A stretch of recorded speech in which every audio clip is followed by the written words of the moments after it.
see stuff. Oh no, we didn't see the light. Y'all know. Those of you who haven't.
Elevate your mind and your soul, prime time. 4 to 7 p.m. in your ear, drive time. Poets, artists, speakers, all of the unsigned. Traffic and news updates to stay on your mind. Elevate your mind and your soul, prime time.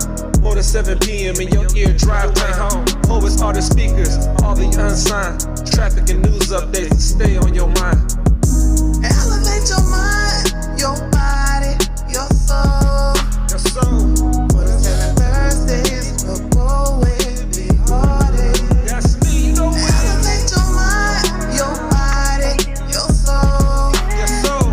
4 to 7 Thursdays, the poet be hearted. None other. Elevate your mind.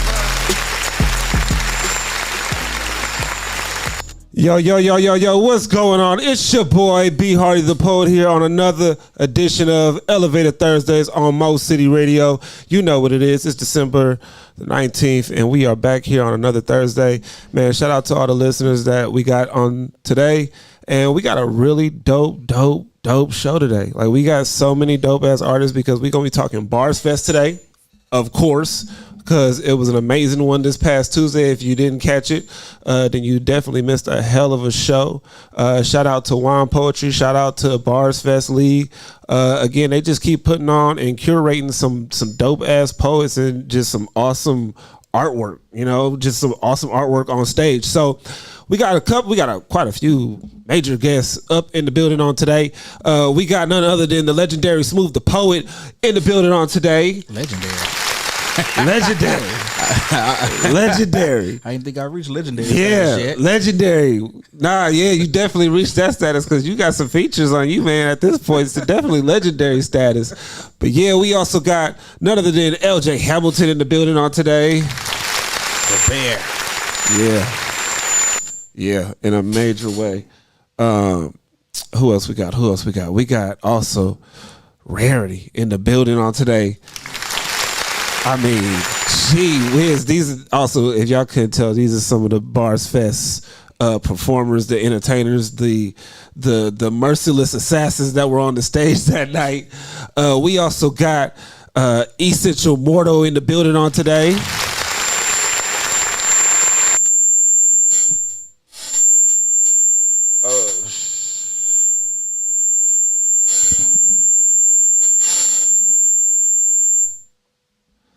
All right.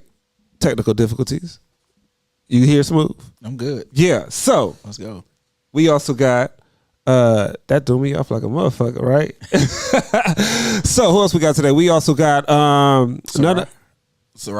Siraj. Is it Siraj or Siraj? Siraj. Siraj. We gonna have him cleared up. But yeah, we got none other than Siraj coming in the building on today. And then calling in today, we got none other than Lady 380. No smoke. No smoke whatsoever, but man, did they put on like a hell of a battle. Her and Jada Luciano, like for real, put up a hell of a battle. But we got an amazing show on today. But man, if y'all couldn't tell, my first guest is already up in the building. Like I called him, and I called him like I see it, the legendary, the one and only, formerly known as D-Bev. We got Smooth the Poet in the building on today. What up, Mo City? What's good? Yo, man, it is it's been a journey, hasn't it? Yeah. It's Almost 2 years. almost 2 years in this thing. You ain't even no rookie no more. You ain't no rookie into this game no more. Like when I say legendary, I mean that because for you to even have the features that you've had at this point, you know, you've been in your own Bars Fest battle against K. You know what I'm saying? It's like, wait a minute. Then you've also headlined at the Poetry Lounge. Yes, sir. And then you got another headliner coming up next year that we gonna talk about. But man, it's been like a real hell of a year. Yeah, man. Man, it's a testament to God. Honestly, I started the year off. I did, some goals. Yeah. And I said I wanted 3 features. Yeah. 3 major paid features by the end of the year. See. And I can say I hit 3. That's setting major goals. I hit 3. That's setting major goals, and a lot of people don't realize when you set your goals and you're intentional about them, I mean, that it comes to fruition. I mean, I see you like constantly grinding. I'm like, oh man, he out here doing another feature. I'm like, okay. I mean, what does it feel like to now just like, honestly, people are like looking like, oh no, I want him. No, I want to feature him. Man, especially from where you first started. Honestly, it's a blessing. It's a blessing. It's also like I'm really doing this shit. I'm really, really doing this shit. I remember when I started off, I was like, man, I thought this was gonna be like just something I just did, and I tend to start things and stop. But I'm 2 years in the game, and when I don't show up to some open mics, it's like, hey man, where the hell you been? Yeah, like where you at right now? And so but I think that goes to the testament of the level that your skill has just constantly grown. Constantly. I mean, only 2 years, and it feels like nigga, you've been doing this for like 20. Like, nah, nigga, when Smooth step on the stage, it's So, So I mean, it's like, and then how do you even now 2 years into this? How have you grown? Like, how do you feel like your poetry has leveled up and grown? Man, I feel like my pen has grown. Yeah, like crazy. Yeah, like man, but the way I surrounded myself with a bunch of people. Because I am a member of the Poet Now Loaded PNL. Yeah. Shut up, PNL. Stay locked and loaded. Loaded. I remember when I first stepped foot on the scene, it was like, you see tension amongst other poets, because it's like, man, everybody is like gunning for the next poet. But when I found met Drika, Liro, man, some genuine people, Courtney Lynn, Scott Free, some genuine people who was like, man, you're good. Keep going. They pour into me constantly, man. And literally, Drika, if I have a new piece, I will call Drika. Yeah. Drika, hey, I got some new shit. You got to hit this. You got to hit this shit. Right. And she critiques it. Liro, critique it. And it's not me taking their critiques as, damn, I don't think my shit live. It's listen. Yeah. I listen to what they're saying, not how they're saying it. Yeah. Because I understand that they want me to be better. I feel like that P&L in general is a testament to my growth. Yeah, in a major way. Yeah, because I think what, in all honesty, what I know that they are trying to do is just continue to push the level of this culture. They're among a group of people, and I mean, it's the Houston community. The Houston poet community is just amazing. Why you keep saying they? We. No, I'm talking about everybody. I'm talking about everybody. I'm like, not only just P&L. I'm talking about We Go Live. I'm talking about Poetry Lounge. I'm talking about Black Snow Industries. I'm talking about She's So Cold. I'm talking about all these people. Juan Poetry. Genuine. You know what I'm saying? These entities in this community are pushing this culture. You know what I mean? And when I was having a conversation with Scott Free, I was like, look, man, I don't see why poets can't sell out Madison Square Garden. Ain't no reason why we can't put on a show for the people and make that happen. You know what I'm saying? I'm like, we know we can make that happen. Yeah. If you really think about it, there's enough of us all over the country. We can bridge that gap from Houston to LA. Houston to Philly, Philly to New York. Yeah. That's crazy you say that, because who thought that poetry would be a Grammy category? Exactly. Look at it now. It was going into third year? Exactly. Third year as a category? Exactly. See, that goes to the testament of the level that we're able to grow. Like when we get all these, poets and artists in the room and you start just dissecting one another, not even just your poems and stuff like that. You're just talking with one another and you're like, oh man, I hear your story. I got some inspiration from that story. You know what I mean? And when I see how you have grown, I'm like, did you really see like where you are now? Like, is this where you want to be? Or you're like, nah, I think I could go further. I should be further right now. Or you like, no, I'm in a good place right now. Honestly, I'm in a good place. Did I see this coming when I first started? Absolutely not. Yeah. Absolutely not. But I feel like I'm where I'm supposed to be in poetry. I'm where I'm supposed to be. I'm doing this is my ministry. Yeah. This is my ministry. I'm ministering to God's people through poetry. Yeah. And see, that's crazy because I ask all the artists, I ask everybody, what made you fall in love with this? Are you in love with it? Is it something that you see yourself doing like as long as you can see it, happening? Or is this just, no, I'm just trying to do this right now, trying to see what I can do and add it to my resume? Or, honestly, I fell in love with it as I started performing. Yeah. But I've always had a love for poetry. And I can say it goes back to first time I saw Seven spit. I was 14. Wow. I'm talking about almost 15, 16 years ago.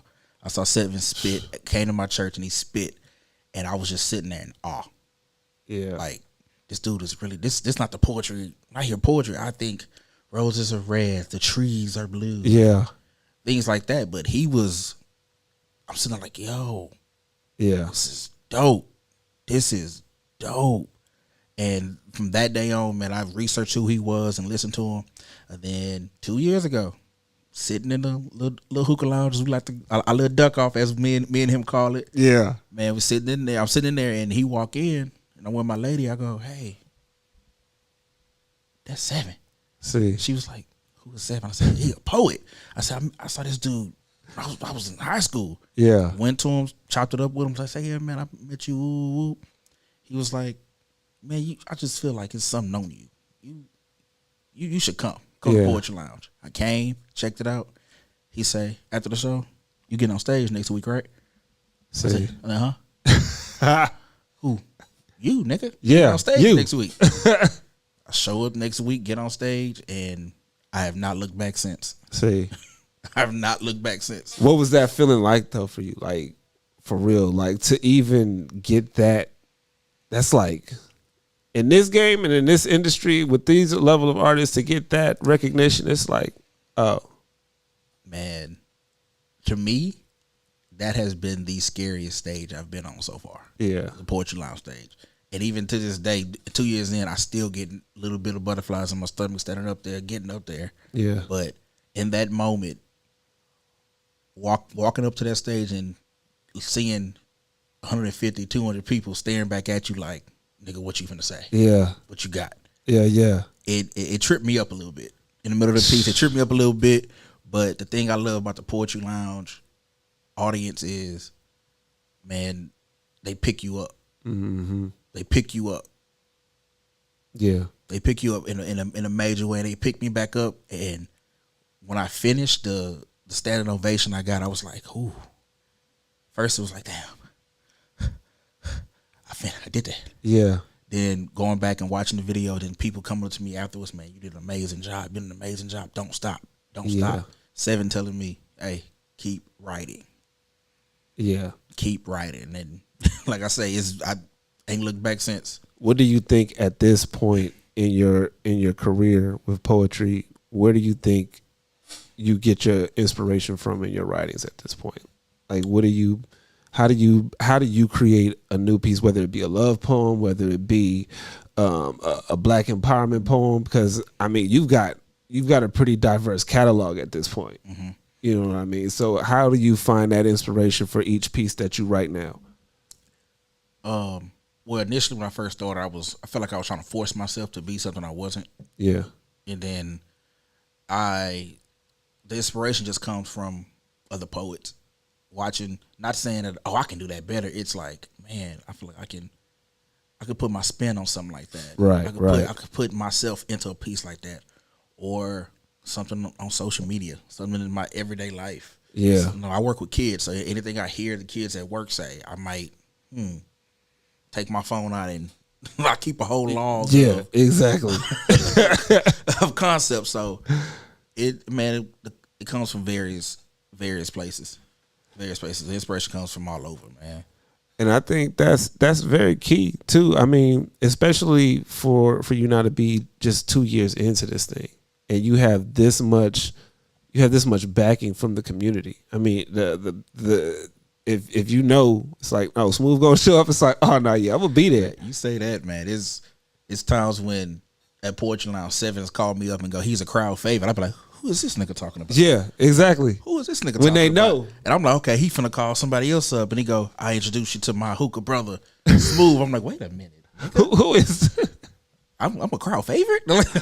Like that's where it is right now, and I think to I think if you don't acknowledge it enough, then it can be missed. But I think it's an amazing journey that, dude, I mean, I remember when you first started, and I can't tell you, I'm constantly excited about everything I see you doing. I'm like, this dude is doing this. Smooth is now doing this, and I still got some of the old videos from when you first started, bro. Like, what? I'm gonna see if I can cue this up for the YouTube live people. If you listen to the radio, I'm gonna see if I can cue some of his first sets. But yeah, we gonna see if we can do that. But I mean, just to even see them times to where you at now, I'm like, oh, jeez, man, this is what it. In all honesty, this is what dedication. This is what following your purpose looks like. You know what I mean? That's what it looks like. Yeah, man. You talk about look back at videos. I do that constantly. I go back to my that very first Poetry Lounge performance, and I go back and I'm like, that dude's up there with no confidence. He's just up there just reciting something from memory. He's not even putting any emotion into it. Who is that dude? Then I fast forward to a video that I just did 2 weeks ago, and it's like, right. You see the difference. It's like, damn, 2 years, I've come a long, long, long way. And one thing about me, I'm always humble. Yeah. I stay humble with everything that I get, that I've done, man. And up until now, the one thing I can say that I'm just most proud of right now is getting that Poetry Lounge feature for my birthday. Yeah. That Poetry Lounge feature for my birthday. That's pretty top level. Shout out to the Poetry Lounge for real. Like, when you do that, it's like, oh, nigga, I've arrived. You know, in a sense. Like, but I think, is there any pressure though? You feel like there's any pressure that now it's like, since you've done this, it's like, what's the next biggest thing for me? Like, what's the next goal breaker right there? You know. So for me, I'm gonna say I've been in the process of writing a book for about 6 months. Yeah. I start, stop. I think I want to try to have that book out by the summer. By the summertime of next year? By the summer next year. I'm going to really dive. Summer 25. Smooth the Poet. Dive deep into writing the book and finishing the book and getting it published. But for me, I feel like that's the next goal breaker that I want to break is publishing my first book. Yeah. That's what's up. Yo, so we're going to take a quick little music break, and then we're going to be right back here on Elevated Thursdays on Mo City Radio with Smooth the Poet. Let's get it.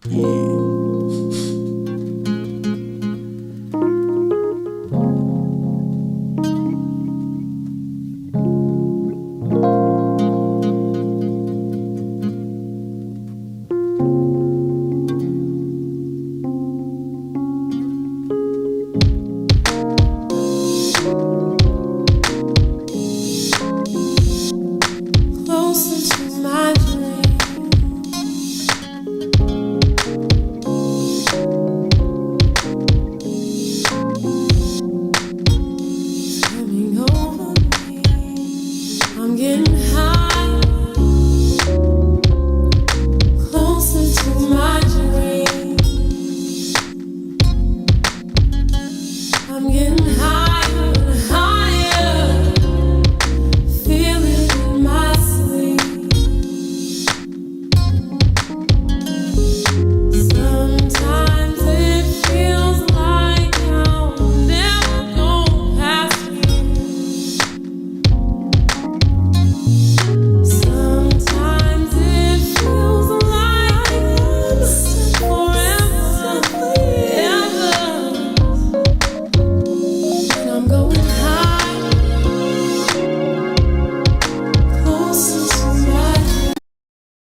baby?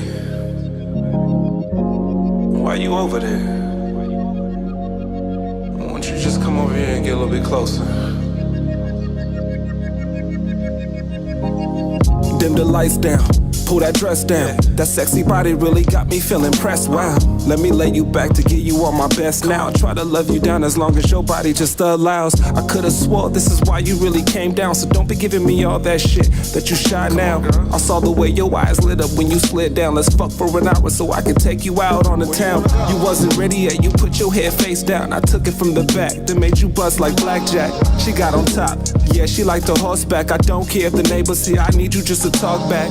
Finally headed out just to blow a whole stack. I really wasn't tripping cause the way her ass pushed back. I'm thinking fuck a purse, baby, get your bags packed. Head to Hawaii, regroup and get on the right track. Baby, we can soar the skies. Love you till the morning light. All night long.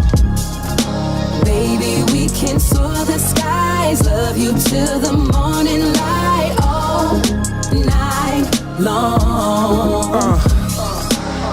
Damn, you fine, girl, you make that shit look easy. Let me give you this cheddar, I don't mean to be cheesy. I know you independent, I can see that clearly. I'm just trying to see how freaky you get when you get near me. It's automatic the way you know how to steer me. I'm speaking through the pipe just so you can really hear me. Niggas in your DM really starting to fear me. Have them asking questions like your name is really Siri. I'm like, oh no, please don't let me get eerie. I got a bad temper, I'll turn them to a memory. Put all this in you, then change your trajectory. She busts 10 times, the first 3 complimentary. My flow like my stroke is so not rudimentary. And my treasury has surpassed elementary. Just make it about the love and treat that shit secondly. I know what I'm doing, and I can handle you carefully. Baby, we can soar the skies. Love you till the morning light. All night long. Baby, we can soar the skies. Love you till the morning light. All night long. Baby, please just hold me close. We can fly from coast to coast. Love me right, don't let me go. Never let me go. Just take me away. We can go. Just take me away. Okay. Just take me away. Take me away. Baby, we can soar the skies. Love you till the morning light. All night long. Baby, we can soar the skies. Love you till the morning light. All night long. Baby, we can soar the skies. Love you till the morning light. All night long. Baby, we can soar the skies. Love you till the morning light. All night long.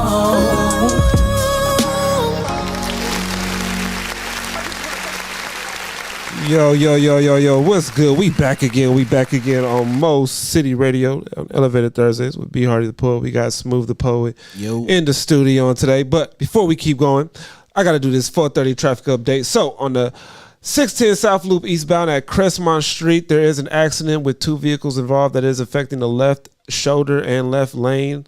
Then on the 10KD eastbound at Washington Avenue at Westcott Street, there is another accident with 2 cars affected, and it is affecting the right shoulder and the right lane over there. Then on the 10KD eastbound at 6, there's a 3-car accident. It is affecting the right shoulder, the right lane, and the center lane. And then on the 290 Northwest eastbound at Mushek Road, there is a 2-car accident. It is affecting the right shoulder, right lane, and the center lane. There's a lot of accidents out there. So it's only Thursday, y'all. We're not at Friday yet, so y'all be careful getting home. But yeah, we back again with none other than Smooth the Poet. You know what I'm saying? But I think we got to talk Bars Fest, bro. Let's talk it. We really got to talk Bars Fest. Hold up. Let me get that. I think our next guest is in. So let me go ahead and actually, if you can, let me grab that door.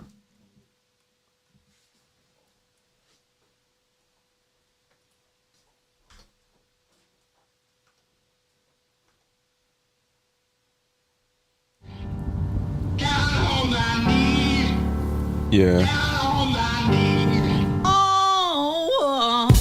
Stop playing like we ain't been. Come on, man. Stop playing like we ain't been. Alright, let's get it on this one. Stop playing like we ain't been royalty. Breaking down barriers, lyrically casualties. Melanin seen as inadequacies. The intricacies that seem interesting, don't it? American freedom honestly ain't what it seems. In fact, American freedom is how they demean. Oh, that's how they did it. I stopped believing in justice at 16. And why the bad cops always first on the scene? So tell me now, was it all part of the scheme? Just wanna know. Choke my brother out as they muffle his scream. And I wake up to this shit that haunts my dreams. Crooked government and questionable vaccines. We're living in a different time frame right now, man. And I just, I really hope that they, I'm praying they let me wake up in the morning. Or they gon' bust down my door with no warning. They gon' bust down my door with no warrant. Why? They gon' bust down my door cause I'm warning. How you gon' bust down my door cause I'm mourning? how you do that? Grieving the bodies that you put in the county morgue. And I'ma stay as black as Freeman Morgan. When he was trying to get the people to lean on him and I promise, man. I'm just getting started. I think we got the wrong Joe up in office. Sorry. I'm hoping I don't get sniped down when I'm walking. I'm hoping I don't get sniped from what I'm talking. Let me live. Something tells me I think I need to be cautious. But when I think of the lawless, I get thoughtless. Then spit words on a track that'll make you nauseous. I'm spitting shit that'll raise the dead from their coffins. Flows arithmetic that'll confuse Stephen Hawking. Rest in peace. And that's even if that nigga was still talking. Yeah. Hey, yo, somebody call Hov, Drake, your favorite rapper, or whoever. Tell him I'm here. I'll just spit balls that I have the goats talking. The same balls that I have 5-0 stalking. But I'll never let them silence me from my calling. Never. And they'll never see me on my knees trying to crawl in. Never. You must think I'm Confucius or Charles Darwin. Could it just be the way that I'm steady evolving? I'm growing Or level. could it be I didn't fall for the brainwashing? I passed go, I didn't take the free parking. I'm getting high off of the flows that I'm sparking. I'll take the burden for the fires this one started. Cover the thieves from what I just cashed on the market. Mama said, boy, stop it, you so out of pocket. I'm sorry, mama. Told her God would never let harm come to his prophet. Should I learn sign language if I can't talk this? Then I'll learn how to fly if I can't walk this. I'll disturb the whole status quo, free your profit. Heterosexual black man with no closet. Truth be told. I had to say that cause of the kids that I'm guarding. Old time religion flow, scribbled on some parchment. Yellow tape flow, so please listen with some caution.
There we go. Can y'all hear now? Yeah, I can hear you. We on that Verizon tip? Yeah. There we go. Yeah, I can hear now.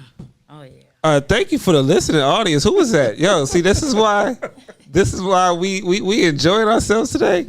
Yo, Crazy Bars Fest this past one. Yeah. Like I remember talking to LJ when I saw him there, and he was so much in the zone. He didn't even really. I think he was on autopilot. He was like, "Yeah, appreciate it, brother." I was like, "Yeah, okay." I don't think he knew who I was for a second there. For a second. 'Cause I was like, I was gonna remind you about Thursday, and I'm like, I think he in the zone right now. I'm gonna let him cook, because I knew he was like, nah. Because what I'm about to do when I get up there, I don't think they're ready. Yeah. You know, and then Rarity, of course, she ain't do no costume changes. No, I don't do all that. She didn't have no costume change. She was like, "Nah, I'm coming with all black. I came to bring the business." With the red boots. Yeah. The go-go boots. Thigh highs. Thigh highs. Thigh highs. Yeah. One outfit. I hope y'all enjoy it. That's the one outfit. The one outfit. Yeah, because you had somebody shout your booty out, but yeah. Because if they caught that on the live, it was like, wait a minute, y'all let her cook. But how y'all feel about it though? Oh, there you go. Appreciate it, brother. Go ahead, Reddy. I'll let you go first while I get my situation situated. Yeah. How do you overall feel about? Because I mean, let's not mix words. 3-0. Jeez. You what 5-1? The only sweep of the night. You 5-1 in rounds? Yeah. It's crazy. Yeah. And she undefeated. I know. Like that's what I'm saying. I'm like, And she wait- undefeated. I'm like, wait a minute. How does that feel? Honestly, I feel. So what's the most peaceful way to approach it? Speak the truth. Don't be nice. Don't I mince feel words. like I was slept on, and I had a chance to say something. Yeah. My favorite round was the first round, because it was really for all the people that's been trying to rookie me all year. Yeah. Like I can't write for real. I had to shut up the naysayers. Yeah. So it felt good to do a clean sweep. Yeah. Because there was a lot of noise, a lot of static Yeah. between me and my opponent prior to, the Bars Fest. Really? I mean, don't be shy to talk about it. I got growled at. I would never let that go. I got growled. Wait, who growled at Somebody you? growled at you? My opponent growled at me. Bunky growled at you? Yeah. She like that's just. I think that's She just brought the who monster out. Like you brought the monster out. Thought you brought DMX out. Like, Yeah, she growled. She growled. She barked. oh, It was. I've never experienced that kind of moment before. she didn't know. She mad theatrical though. So, Yeah, And I get that. Yeah, she Yeah, but just she's also a theatrical comedian too. So like she does a lot of comedic things. Yeah, and she's actually funny. No, she is. Like, Monkey she is is funny. amazing. Like she is, and I told her that. Yeah. When we was on the face off, like she was coming for smoke in that face off. yeah, Like that's. But hey, I respect it. I felt honored to go up against her. yeah. You seemed unfazed. Like throughout the whole night, you kind of just seemed unbothered, unfazed. It was like you walked up on it. It was like, okay, I got this one too. Like, oh, okay, I got this one too. Like, how do you? I was in the zone. Yeah, For me personally, I feel like when somebody comes to me with a lot of smoke, like, I expect it to be delivered. yeah, I'll be honest, I was nervous prior to this Bar Fest. Really? I expressed that. Yeah, Yeah. I was. I'm always nervous. I'm a very humble artist. Like anything can happen to anybody. Yeah. I've believed that my whole life. Like anytime you think you big and bad, there's always somebody that's bigger and badder. That part. Like, in a major way. the only being that can't top that is God. That's it. So Yeah. unless you God, there's always somebody bigger and It's badder like than you. the most dopest poet. Yeah. We're not out poeting him on any level. But no, that's real talk. And that's why I want to like just even hear that, because you got two perspectives. Like you're coming in nervous. LJ, I know you came in kind of confidently.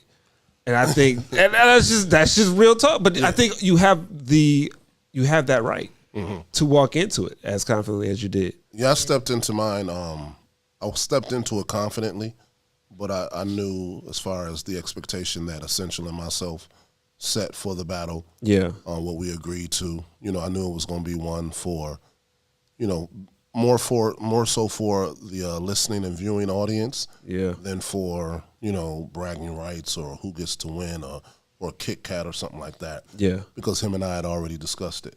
And it was his first one. So I knew he was coming in basically looking at it as a learning experience. Yeah. And, getting his feet wet with that. And just, getting greater exposure for him. which it did, and so I'm happy about that. I didn't, the only thing that I was really, I wouldn't say 100% confident on, the pieces were all new. Whether it's Slam or Bars Fest, it's going to be a little bit, anxiety. Because I hadn't had the opportunity to work those pieces on a stage anywhere. Not an open mic, nothing. So it was just going in fresh off the press, doing new pieces, still working out the kinks of those pieces, on a live stage, on a live competitive stage. So that's the only area of anxiety for me. But other than that, him and I had a good time, and it was a learning experience for him. I did what I had to do, and it's all good. Him and I never had any of what Rarity and Bonke had. I can't even see Essential growling at you. Growling. Like if Essential growl at you, then it's about to be something different. No, we did ours. We did ours for the ladies. You know what I mean? We did ours for the ladies. That was very, very much so for the ladies. That would have been one for Smooth to be in. We just. Honestly, it looked like y'all had fun, bro. Yeah, it looked like it was real fun for y'all. But when you say that you went to hit the stage with all, I felt like you was real fast, and so you feel like you rushed a little bit because it was new. Yeah, the first one, and you probably, because if you've heard me do poems before, like you said, you probably heard a little rushed or a little nervousness or something like that. Yeah, because I wanted to remember, and then like I said, it was new. And so leading up to that point, I had like a week to memorize all three of them to a point where I was comfortable. Yeah. Like I was memorizing them previously, before that week, but you got life and other things going on. So I had like a full week to whereas I dedicated to memorizing those pieces. So, as Smooth was saying, it was a little faster than I expected. I could hear my own little trembles in my voice. Yeah. Because I wanted to get through it. I didn't do it because that's that piece, the first piece, it's a love poem, so it should have been done slower, should have been done smoother, but it wasn't. And so, thankfully I made it through that round. But like I said, it's just working out the kinks. Yeah. You know what I'm saying? But I think it's great that they were able to see two brothers up there being vulnerable like that and, expressing love and different things like that. Exactly. You know what I'm saying? I think we need more of that. Like I said, like Smooth would have been perfect for that type of battle. Oh, 100%. Because that's what he does. I think him and Essential should probably go next because that's what they do. That's what I'm just saying. I'm just throwing it out there. Wait a minute. But wait a minute. Because that's what they do. Yeah. They complement each other. And I do that too, and I can be complimentary in that area. Yeah. But it's like I also do the other stuff too, so I'm not always in that lane. But I've seen both of them more in that lane. Yeah. So that's more of their comfort zone. But for me, it's just kind of like getting out of this lane, getting into this lane, and trying to win a Bars Fest or whatever by doing this type of work. So it was just a little bit different for me, but it worked out the way that we wanted it to. And I'm happy with it. Essential and I had a conversation after the fact. He's good with it. It was never no. Yeah, it wasn't no like if I don't get these votes, or right. Nah, I'm gonna be upset. It wasn't. Yeah, it was a learning opportunity for both of us. Yeah, and it was just really a great opportunity for him to just get the exposure that I think he deserves. Yeah, as it relates to his art. And no gloating on myself, but being who I am, anybody that goes up against me is gonna get extra exposure. Yeah, whether it be from people that be like, "I want you to be." I mean, that's just standard business. It ain't about extra, so it's like, if at some point that what you bring to the table is of a high level energy, then you got to respect that. Right. So and I respect it, and so I'm glad that happened for him. Yeah. And for me, it's just about continuing to press forward to perfect these pieces. The greatest takeaway from it for me, I got 3 new pieces that I can do anywhere. Yeah. My other 2 Bars Fest were specifically for those individuals, so I can't do those no more. Yeah. Because it's like, it was just for them. So I could rewrite them or something if I wanted to. But these pieces are new, but I can do them anywhere. An open mic, a feature, whatever. So that's good for me. I got 3 new pieces. Yeah, and that's what I wanted to ask y'all, like, for each one, especially because y'all had y'all similar sets, and of course y'all talked beforehand. But y'all went, of course, for the ladies, y'all went the love route. You know, y'all went the Black Queen empowerment. You know, y'all went that route, and I think y'all all brought something for every person in the audience. So going into it though, how do you prepare your minds for what you're about to do that night? Because you went just like real raw.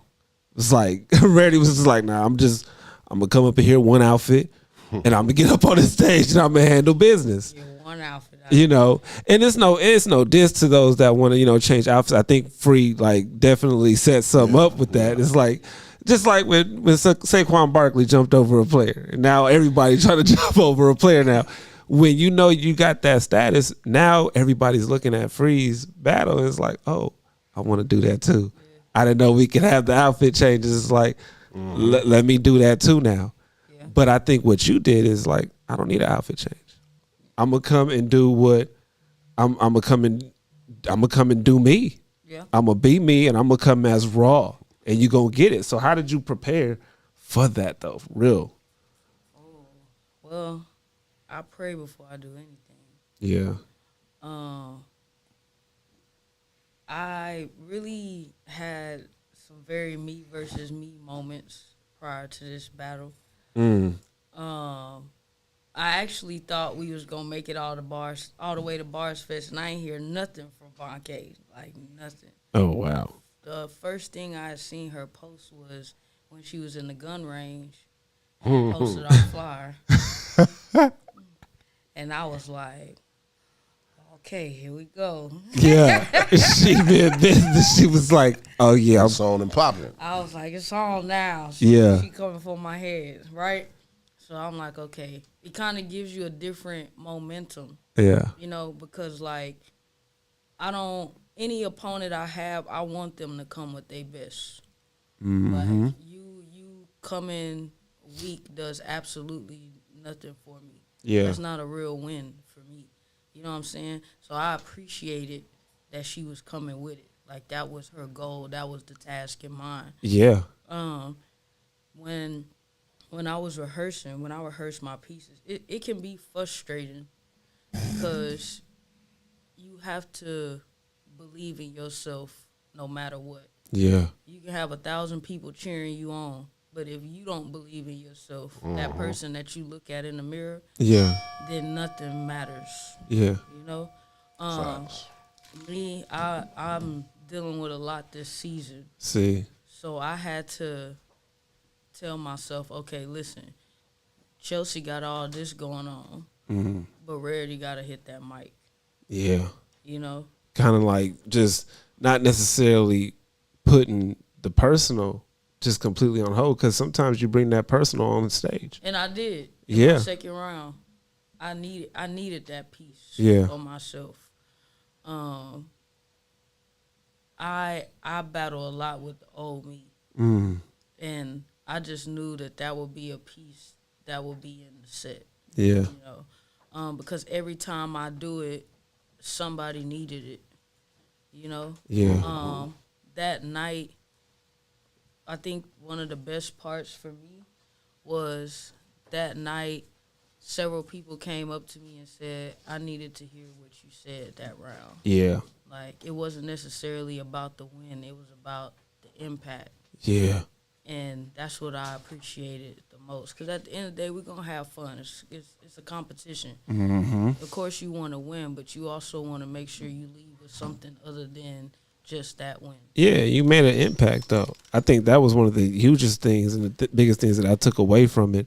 And to actually be there in person and see it go down was amazing. You know, that's why I'm sitting there in my seat. I'm literally listening. I'm like, I'm recording, and afterwards I'm looking at the videos, and I'm like, wow, okay, I see what they did there. You know, I mean, in LJ, he had the props, you know, letting you know, okay, look, I'm letting you know which one you getting on this one. This one you getting love, this one you getting sex. So there's no confusion on what I'm about to do. And I think you delivered on that. So is that kind of how you prepare? Like, you knew that, I want y'all to know what you're about to get. Yeah. Yeah, because like I said, we discussed our categories, and it was love, affirmations, and sex. And so we discussed which round we would do, which type of piece. And so I wanted the audience to know where we were at, or at least where I was at as far as what was coming next. Yeah. About to hear a love poem, affirmations, then, you know, sex, sensual, erotica, however you want to say it. And so basically just preparing for it, it was me, like I said, making sure that I knew the piece. Yeah. And then just making sure that just kind of centering in on the type of audience that would usually be at a Bars Fest. Yeah. And how to get those pieces to resonate with that audience. Right. Because, you know, a Bars Fest audience is different than an open mic. Oh, or 100%. slam. Yeah. Real different. It's real different, and a lot of them come expecting, you know, grimy, gutter, bars, Battle rap. taking shots Yeah. at each other, battle rap / battle poetry. A lot of people come to the event expecting that. Yeah. So when we're like, yo, we coming from this angle, you know, we still got to perform it to a point where it's, you know, makes some type of impact, and it resonates with the audience in a way that's effective. Yeah. You know, even in that type of environment. So the first round, you know, I don't think I failed at that. I Yeah. just wasn't as successful as I wanted to be, you know, with the impact that I wanted to make with that piece, which was fine. Right. The second and third round, I think I, you know, did what I had to do. Focusing on knowing the piece and then adding, you know, some creative aspect to it. Yeah. To kind of accentuate the performance. So that's why I did the slight production with the poster boards and with the things. song Yeah, with that the led song into choices. it. Yeah. That led into it. Just to add something to it. Yeah. You know, And so I people- think I also think it added to the emotion that you brought Yeah. to the stage with each piece. You could feel it. And I talked about it on last week's show. I knew that y'all were going to empower black women. Yeah. And I think that's what I love to see us do more. Us Right. black men do more is empower black women. Right. Because they already say we don't do that enough. And I think we could always stand to do more. So for y'all to Facts. get up there and be like, this is for you. This is for you, queen. This is for you, powerful woman. This is for you. Mm-hmm. And again, for coming from a black male, it's like, yeah. Yeah, and shout out to Kanai for her comments she just made. It was a beautiful display of poetry, I think, from everybody pretty much, but especially from black men speaking to black women and to black men. Like, this is how you should be talking to black women. Yeah. You know, this is how you should be treating black women. This is how you should be, you know, upholding and respecting and protecting black women. You know, Yeah. so kind of charging them with that, but also keeping it on the side of, you know, just love poetry, and even when it's sensuality and sexual, it's not so over the top to whereas it becomes nasty, Yeah. as someone would say, but it could still have a sense of sensuality and you know, eroticism to it that makes it enjoyable. So that's what I enjoyed the most, and just the love that I received afterwards. One young lady said my first poem brought her to tears. You know? Wow. And, you know, it's just the thank yous that I received, especially for the second poem and the affirmations that Yeah. were given. You know, that's the win for me. You know, whichever way the flags go, that's the way the flags go. Whoever get the Kit Kat, that's who get the Kit Kat. Right. But the win for me is after the fact, when people come up to me and tell me how the poem actually made them feel. Yeah. And you don't always get that response when you're going at each other. Yeah. Now you'll get people come up to you like, "Oh man, you put him in a bag," or da da da da. But you don't always get people coming up to you with genuine, heartfelt, you know, responses like that really touched me. Right. You know, Right. I felt that. You know, you don't really get that after you do the grimy gutter, Yeah. back and forth taking shots type of stuff. You know, you don't really get that. So it was refreshing to get that response after a Bars Fest. Whereas I felt that. Thank you for saying that.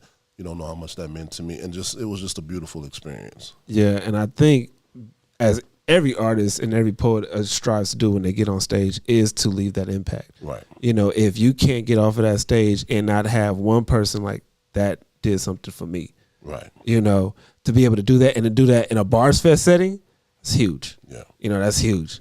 Yeah, so we're going to take a quick little musical break. We here with LJ Hamilton, Rarity, Smooth. It's your boy, B. Hardy the Poet, on Elevated Thursdays, Mo City Radio. Let's get it.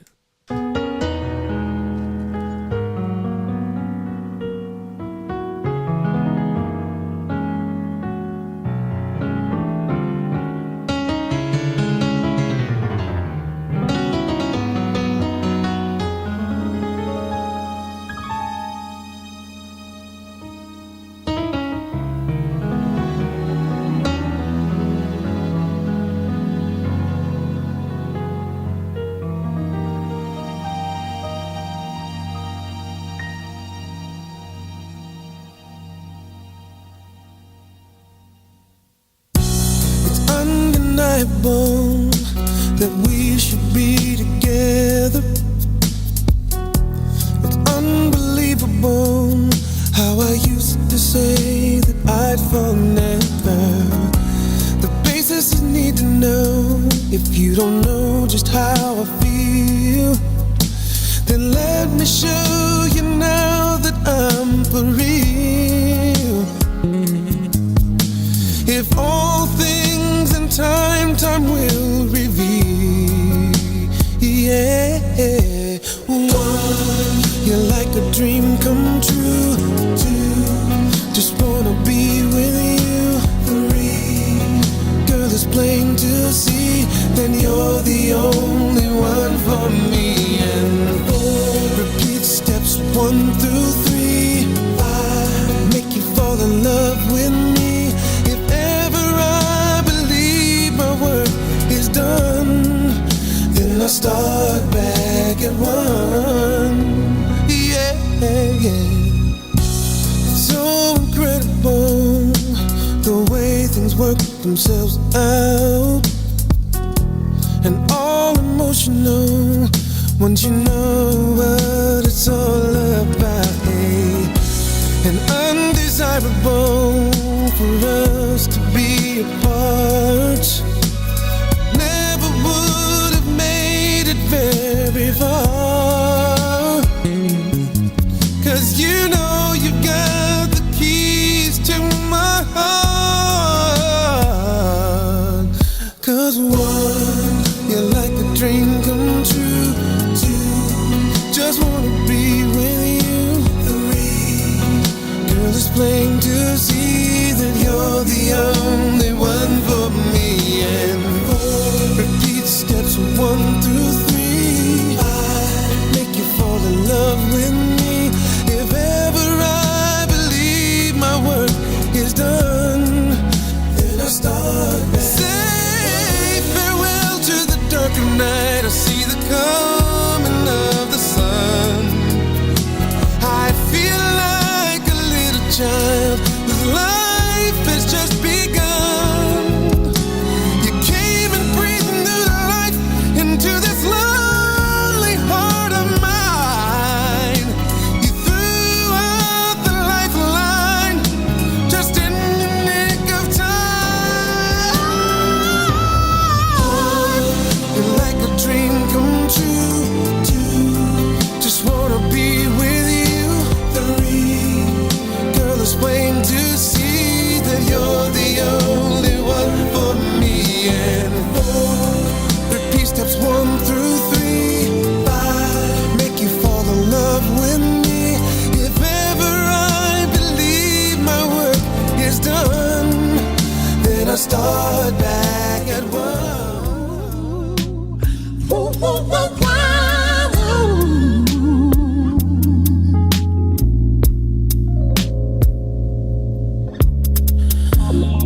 Never seen a sunshine like this. Never seen the moon glow like this. Never seen the waterfalls like this. Never seen the lights off like this. Never dug anyone like this. Never had tasted lips to kiss. Never had someone to miss. Never heard a song quite like this. Fortunate to have you, girl.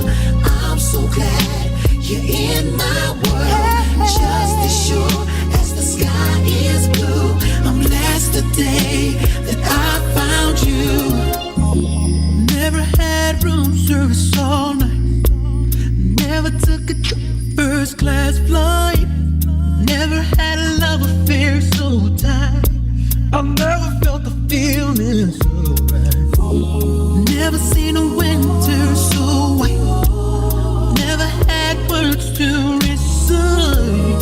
Never had a flame to ignite. And I never sang a song with all my might. Fortunate to have you, girl. I'm so glad you're in my world. Just as sure as the sky is blue, I'm blessed the day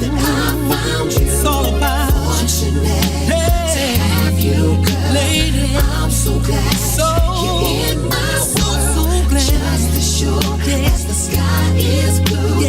I'm blessed the day that I found you.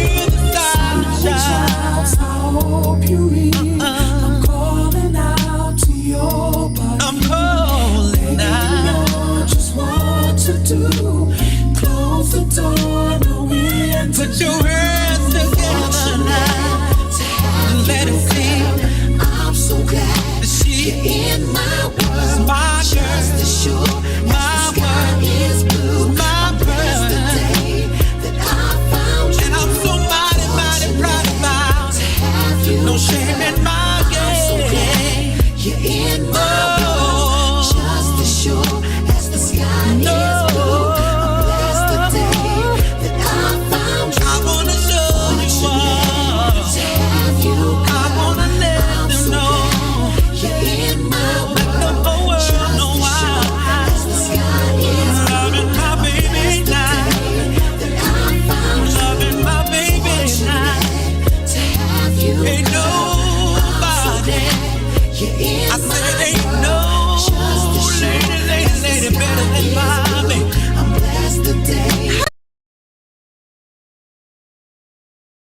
Proud about it. I'm so glad Hey, you're in my it's making me dance. as the sky is blue. Making me The day dance. that I found you. Making me Fortunate to have you, girl. I'm so glad you're in my world. making me Just as sure as the sky is blue. I'm blessed the day that I found you. making me Fortunate to have you, girl. I'm so glad you're in my world. Just as sure as the sky is blue. I'm blessed the day that I found you.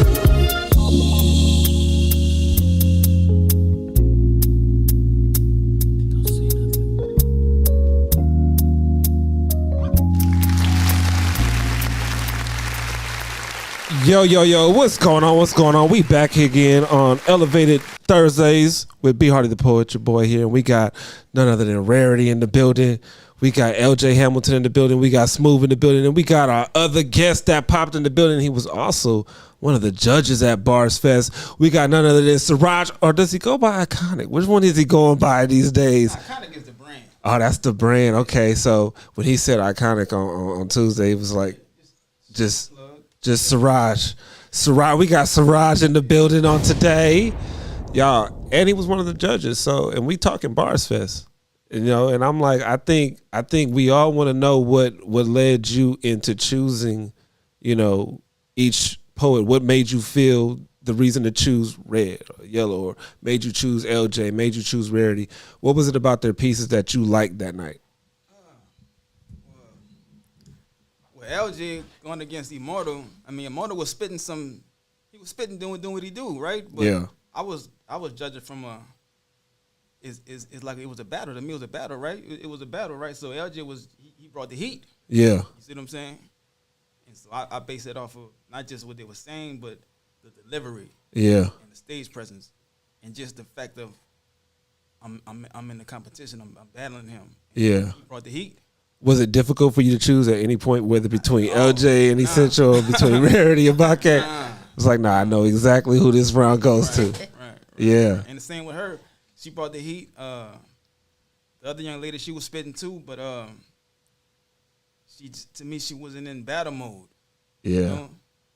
And she was bringing that fire. You feel me? Yeah, she wasn't in battle mode as in like she didn't, because in all honesty, yeah, Banke brought her energy. She brought what she does to the stage. And I think that's what she did. Like, because in all reality, shout out to Banke.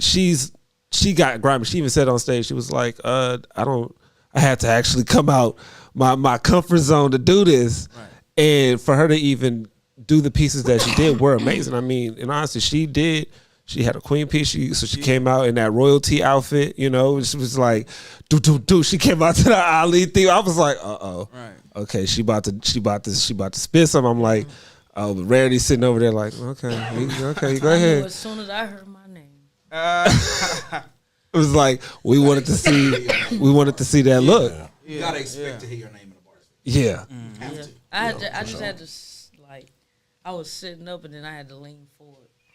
That's what make you do. Wait a minute. So, Siraj, did you get what you were looking for, what you were expecting, or did you feel like? Yeah, most definitely. Yeah. And Lady 380, she did the same thing. She brought the heat. Oh yeah, we was gonna talk her battle too, because a lot of people are saying, and again, shout out to y'all battles. A lot of people was like, they battle was like it hit, because their battle went more like I'm coming for you. Right. Especially that last round, it was like that last round. That's why, and I gave it to Jada the last round, because to me she spit that heat. You know what I'm talking about? So I had to give it to her on that last one. You know what I'm saying? Yeah. Yeah, what y'all think about, though, Lady 380s and Rarity's over here like, oh, my gosh.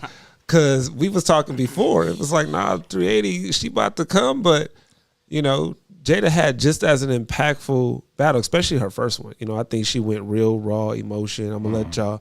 It was like real kind of raw, just cut back. She was like, nah, I'm going to give y'all a little glimpse of me before I do that. I mean, how do you all feel about their battle from just start to finish? Oh man, I feel like with Jada, I think she was in a real me versus me mode. I think she was at the Bars Fest, right? Yeah. In it, but it was more so about impact for her. Like, this is who I am. Yeah. And this is what I've been through. Like, a lot, we've seen Jada spit. Oh, yeah. She's one of the coldest poets we know. Yeah. But I think this was about heart for her. Like, and this is where she's at in life. And I think she executed very well. Yeah. But when you got MLK and Malcolm X, both, somebody had to lose. Yeah. But 380, I just love 380, bro. Yeah. Like, she just does something for me. Like, like her versatility. Oh man. Like how she writes. Yeah. Like I always look forward to like what is she finna say? Like what is she finna get up here and do? It's really one of the most diverse female poets that I've seen. Yes. And I mean, just having so much in her bag.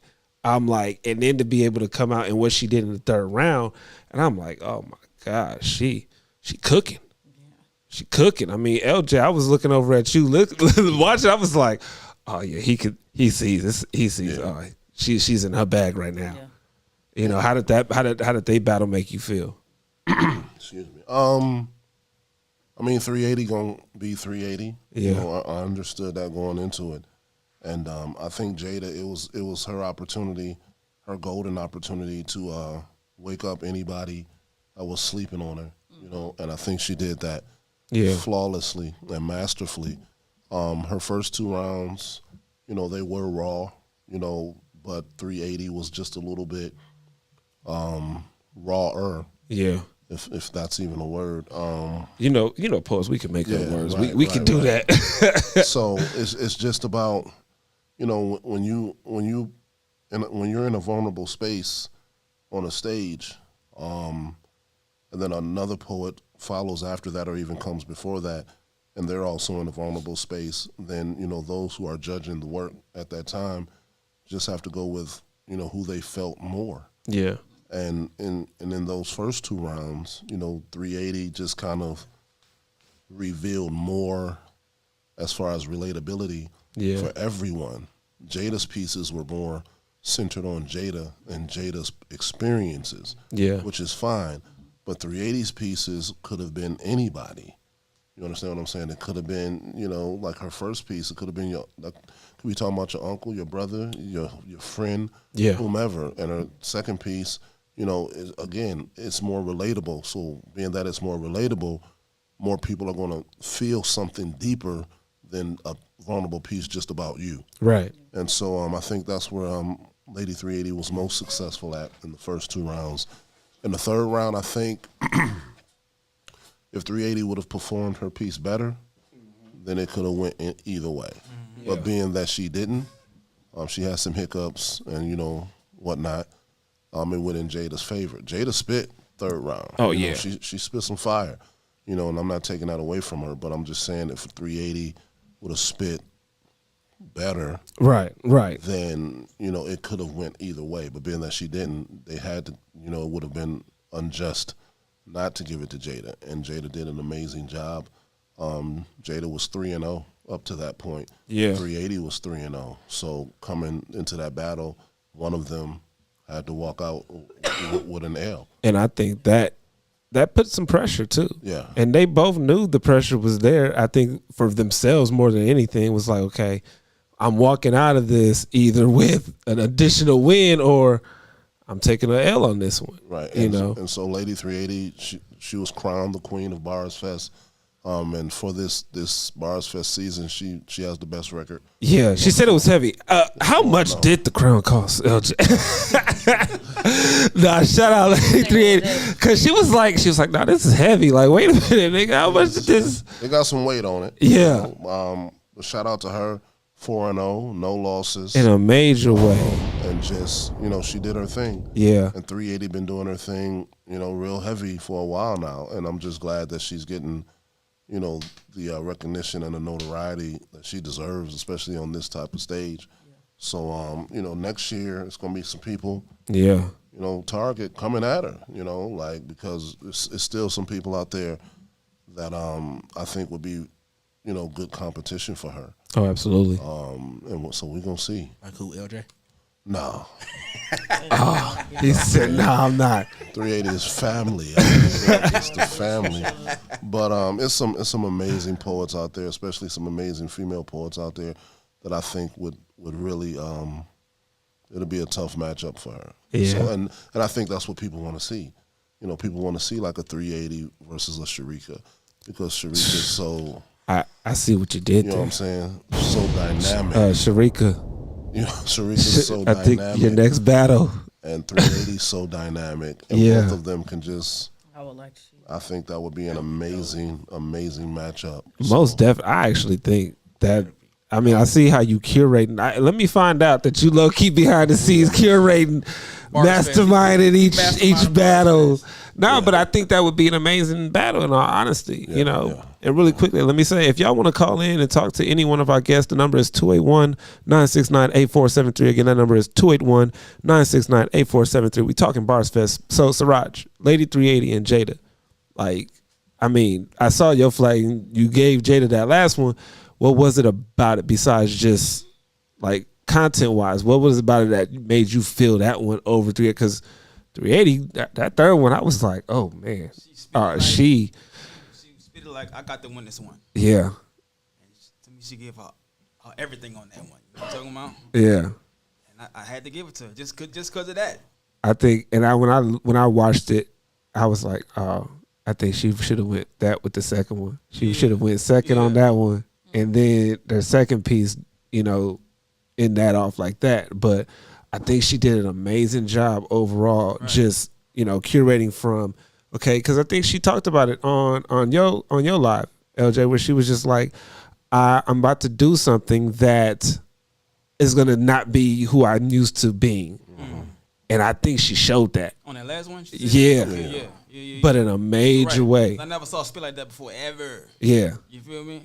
And so, like, man. Because as we were talking before, I was like, nah, this. I never saw a spit like that before. I've seen Jada spit like that. Yeah. I have. Really? I was surprised. Like, it's almost like get down like that. When she spits like that, it's like she transformed into somebody else. It's like, first time I saw it, I was like, that ain't sweet little Jada up there. Like, no, that's a gangster. Like, whoa. Yeah. So who do you see Jada going up against next? We got excuse me, Jada going up against Kari Janae in February. Wow. So that's gonna be a heavy battle. Wow. That's gonna be a heavy battle. Yeah. Wow. I look forward to that. We're gonna see what they're talking about. That's crazy. So we're gonna pivot real quickly because I want people to get to know each and every one of you all individually. You know what I mean? Because LJ, I know you've been in this game for a minute now. You know what I mean? And Rarity, how long you been doing poetry now and just on the scene? On the scene? Yeah. Oh, sure. I just moved to Houston. I moved back to Houston. Oh, okay. Like January. So where you from? Here. You're from Houston originally? Yeah, I went to college out in Dallas and stayed there for a while. So I just moved back home this year. Oh, okay. When did you start doing poetry? College. College? Yeah. What made you get into it? Like, well, I actually used to be a theater kid. Like the whole triple threat: dancing, singing, acting. oh, so you was just heavy into the arts already. Yeah, I used to write plays before I wrote poetry. Yeah, so I have a lot of fun facts. Oh, wow. Yeah. So I got into poetry when I got to college. I got my heart broke. Oh. And I decided to put it in a poem. Yeah, that's the best way to do that. we had this organization called Poetic Justice that was under the Black Student Union. Oh, okay. UNT. And that was the first piece I ever did, and I've been spitting ever since. Yeah. You consider it a passion now? Like, this is what this is not only I'm good at this is what I want to do. Yeah, this is what I want to do. My ultimate goal is to be a motivational speaker. Yeah. I just want to motivate the world. My transparency. My story has a lot to deliver. I don't believe I went through the things in my life for nothing. Yeah. So I try to pour that into my poetry, or at least I'm about to start. Like, which is one of the things I admired about LJ and Essentials battle. Yeah. I could never battle a lover. Uh-oh. I don't write love poems. Really? Even though I'm about to now because my mentor, Kanat, she don't play that. Uh-oh. But I'm not. But it's forcing me to dig into those parts of myself. I usually avoid anything lovey-dovey. Yeah. Like, I try to, but I admire that. Like, black women, right? Yeah. Then black women should be able to express that for black men. Nah, for real. And with the kind of writer I am, I would like to, like, add on to that. Like, hey, I appreciate y'all too, and I want to put it in a piece. Really? So you got something that you're working on now, or? Yeah, I have a little piece, but I've been working on a black man piece for a minute. It's literally called To the Black Man Listening. Nice. It's my way of saying it's okay for you to share your feelings, and I apologize for all the safe spaces you didn't get when you needed it. You know, because I hate that it's a lot of men that feel like they can't express themselves, and because they don't know how to, they go about it negatively. Yeah. And it causes them to shut down because they get reacted in a bad way. And I just want to write a piece talking about that because I have a lot of, like, you know, good men in my life, and I want them to know that, hey, I hear you. Like, I know you tough and I know you strong, but I hear you too. So yeah. If you need to express that, then I'm here to listen to you. I'm all ears. So would you consider yourself an inspired poet or more of like a reactive poet? So like you write based upon like, this just made me want to write this right now. Like your first poem was like, it was because of an ex. It was like, nah, I need to write about this that I'm feeling. Or you just kind of walking, going through life and I'm like, this inspires me. This, I want to write about this. I really think it's both. Yeah. A lot of people like feel comfortable confiding in me, right? So, in one of my pieces, I talk about being a voice for the voiceless. Yeah. A lot of times you hear that people don't know how to express what they're trying to say, right? So, for me, when I'm able to relate to it, I can say, okay, I'm going to write for the both of us. Yeah. Right? Because you don't know how to express it, but I know we're not the only ones that's in this position. So how can I format a piece where we all can win, like, spiritually, and feel like we're being heard? Yeah. I want all my pieces to be like that. I don't like hearing that people feel like they're not heard or that they're alone in this world, and they're not. Yeah. You'd be surprised.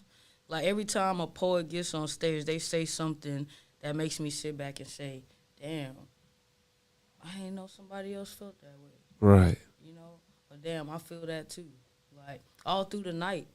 You know what I'm saying? All through the night. especially in their rounds, that hit me the most. Yeah. Because I'm a daddy's girl, right? Aw. And I believe that. Shout out to all the daddy's girls. So that that their round resonated with me the most. Yeah. Just for personal reasons. That's what's up. That's what's up. LJ, I mean, so you've been in this game for a minute now. Yeah. You know, you are one of those that is considered an OG in the game. You know what I mean? Where did you start at? You know, and what made you actually want to even pick up a pen and start writing? Man, I can remember my first poem being like in 4th grade. Of course, I had a little crush, a little 4th grade crush, and that's where it started for me. My family, we were moving to another side of town, so I was switching schools, and so I had never told this little girl that I liked her, you know. And so my sister suggested that I write her a poem and give her a gift. And it was like a roses are red type of situation. So I wrote it out. I don't even remember what it said.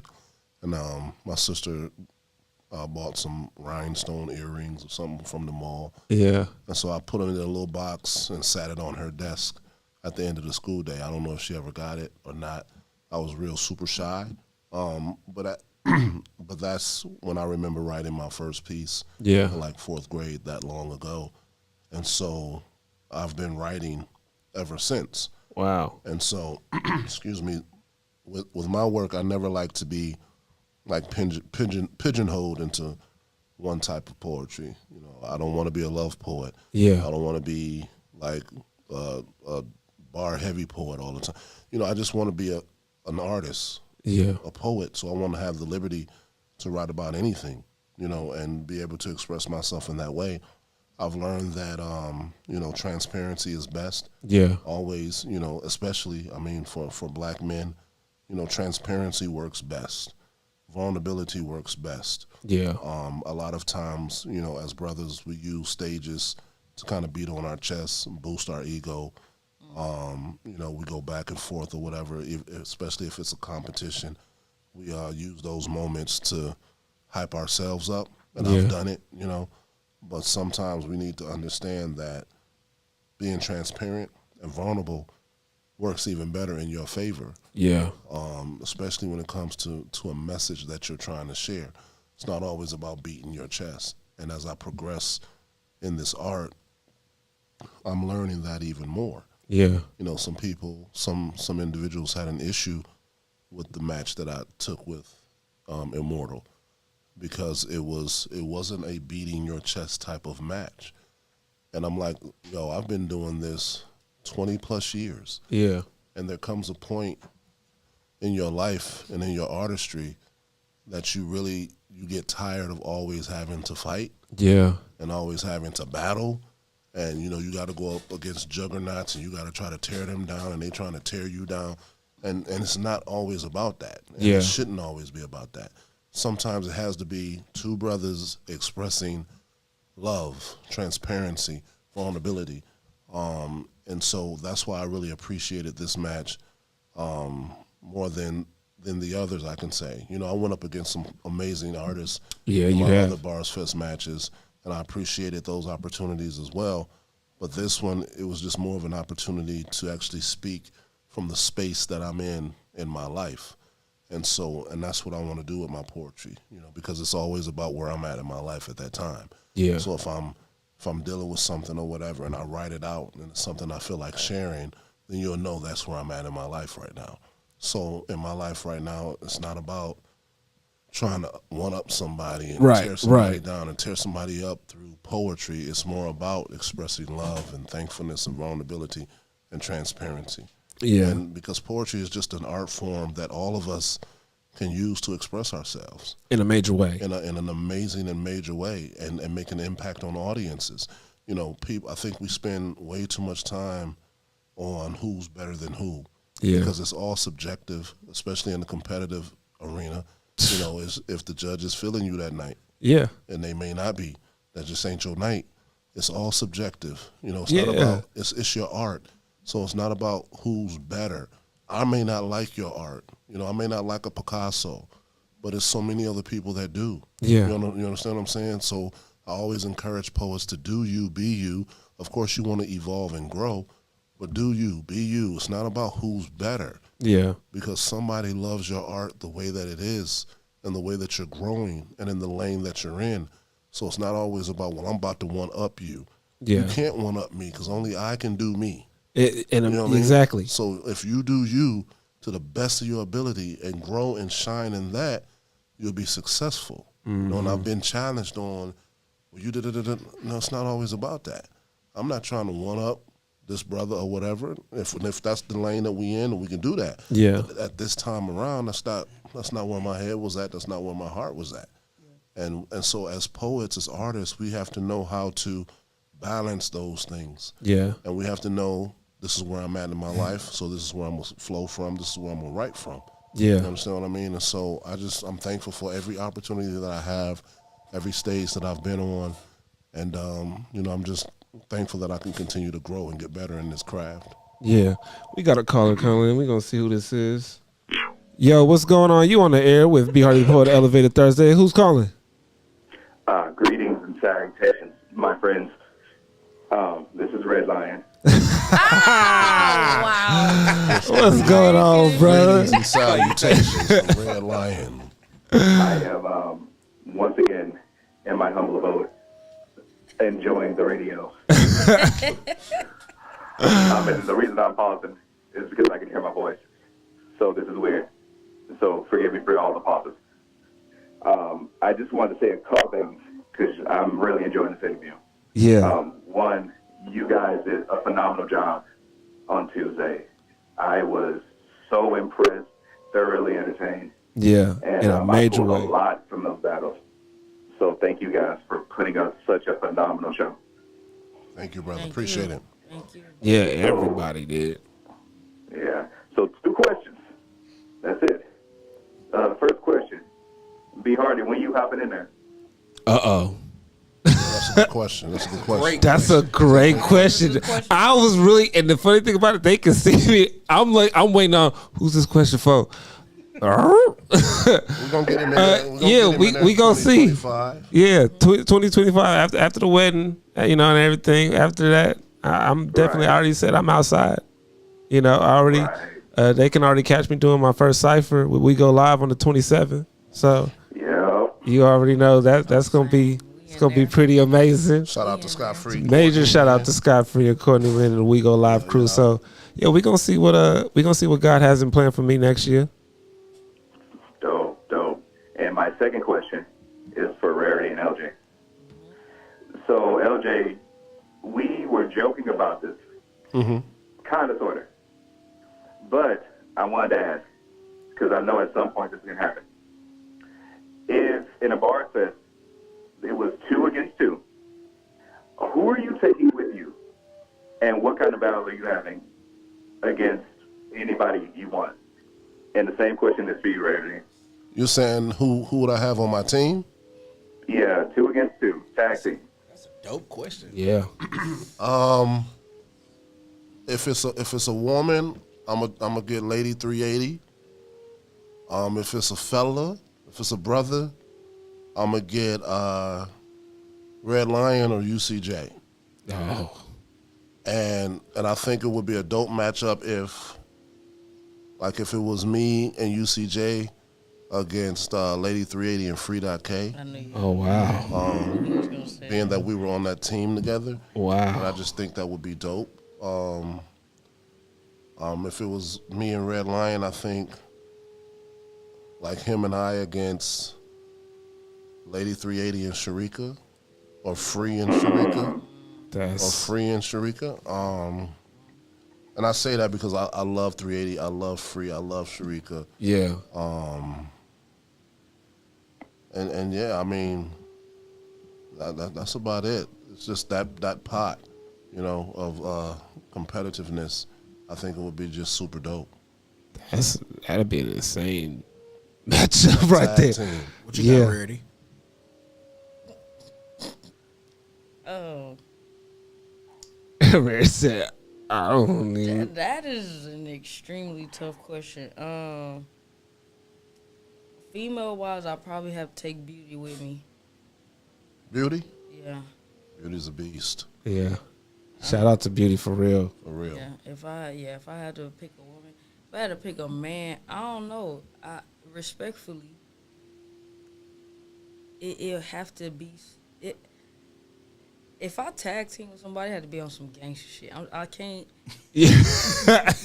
Like me and Beauty would, we would. That would be some. Yeah. You know, male wise, I don't know. I'm gonna have to think on that. I'm gonna have to think. You and Khalid. Oh, that would be diabolical. Yeah, that would actually be a real good. I would hope that Khalid would, if like. You asked him. Yeah, if I feel like he would, like for me, he's one of my mentors, so I feel like. Oh, then he definitely. I think he definitely. I feel like he would, but that would be very diabolical. Very. It's exciting, actually. In another word, I would have chose Red, because Red is really my favorite male poet right now. So. Nah, Red is dope.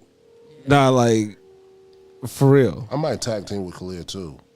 Yeah, I don't see. It's so hard to pick. Yeah. There's so many amazing poets, man, and it's just like it's hard to even pick. But that's a great question. It's just like, that's why we doing the OGs versus YGs. Yeah. Shout out to that. For real. Because that's going to be, because it's a lot of young cats, it's a lot of OGs, and I think there's a nice mixture of the group too. Yeah. And you're going to get something of everything. Yeah, so that's why we're going to do that. It's going to be 9 versus 9. So it's going to be 9 OGs, 9 YGs. I just found out Red Lion is under 35 years old. Yeah. he so he on our team. Yeah, he with us. He on our team. What you mean you just found out? No, I thought he was like 35. No, I did too. I thought he was like at least close to 40. Red Lion is on our team. No, Red Lion is So 2 we're years older than gonna have me. to do some investigation on that situation. Yeah. Yeah, we got a line. We got a whole line. We got a whole line. What y'all doing? Yeah, for real, cause we got a whole line. We got a whole line. Yeah. I mean, we're not scared. Nah, there's no fear at all. I mean, don't get it twisted. No, because trust and please believe, for every extra year of wisdom that Red Lion has, there's probably about 2 or 3 more that I mean, we OGs. good, but yeah, you know, I was a little disappointed. That's all. But yes, we good. It's all good. Tried to load. He really tried to load. I was gonna load he tried to it load up. that OG team up. I he tried to think, load that OG team. I mean, his wisdom speaks to the old days, so he may just get I'm bumped still into gonna have to look into it. Yeah, though. You know what I mean? Because I'm gonna have to check it out. See if he really. We gonna have to check that ID. Man, just turned 31. Red. Tell her you just turned 31. I just turned 31 August 1st. I'm gonna look into it. Yeah. Literally. We gonna have to fact check. Birth certificate. We have a whole line. That's all I'm saying. Yeah, man. That's gonna be the closing number. Man, appreciate you for calling Lion, bro. Jump in on that. What he say? What he say? Absolutely, I'm absolutely. locked in here with you. You locked in here with me. Yeah. I mean, You're done. you can have Red Lion. We get it. Finito. We get it. You're You done. know what I mean? You can have Red Lion. That But I'm just saying. lover stuff ain't gonna work. Man, 9 please. versus 9. Man, please. Oh, see, nah, Red nah. Lion But gonna in all honesty, get in there and get cooked. Red Lion gonna get cooked. see, because that's what we're saying. It's like it's some heavy hitters on as OGs right now, and I mean it's like I like the YG YGs, squad. the YGs. I'm saying. don't get it twisted. I know the YGs are stacked because we already know they gonna pull out. They gonna pull out free. They gonna pull out, but. But the difference between the YGs though, and I'm gonna tell you this, and they might get a little offended or whatever. I don't care. The difference between the YGs though, a lot of them is like, they not, they in sabbatical and stuff like that right now, which is cool. I get it. Take your time to get your mind right and all of that good stuff. I feel that it's cool. But YGs do that a lot. Yeah. They go through the seasonal shit. You know what I mean? And it's like OGs. It's like we done been through that. We done lived through that. We done did that. Yeah. We about to put in this work. Yeah. So a lot of the people that they talking about getting and picking, may not be emotionally and or mentally in that space to do what it takes or do what's required to win. Yeah. You know what I'm saying? So we're going to see what happens. And Siraj, you would be considered an OG.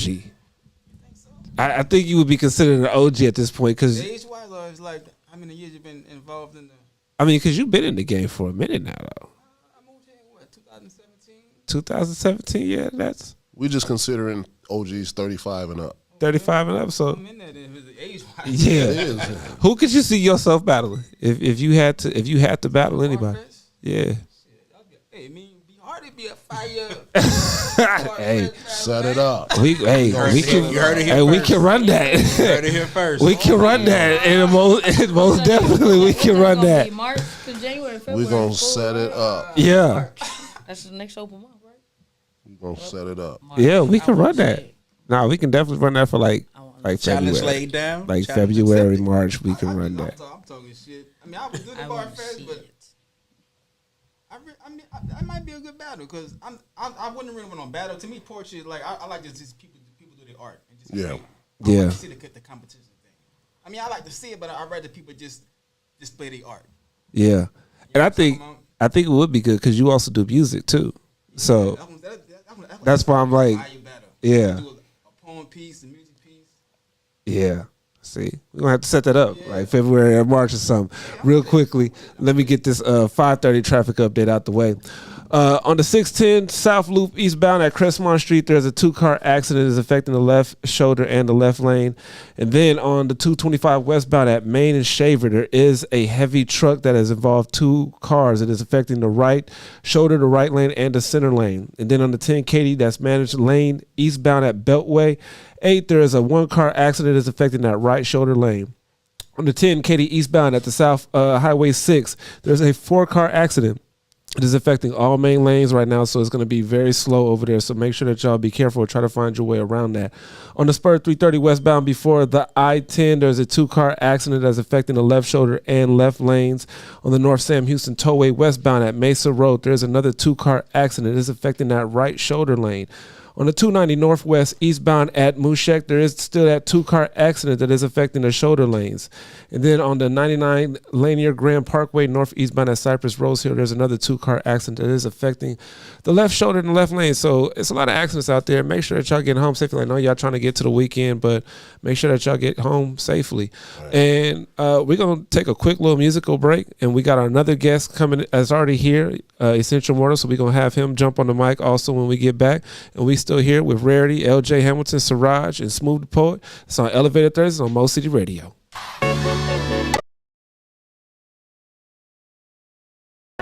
My number one. This is for you, my number one.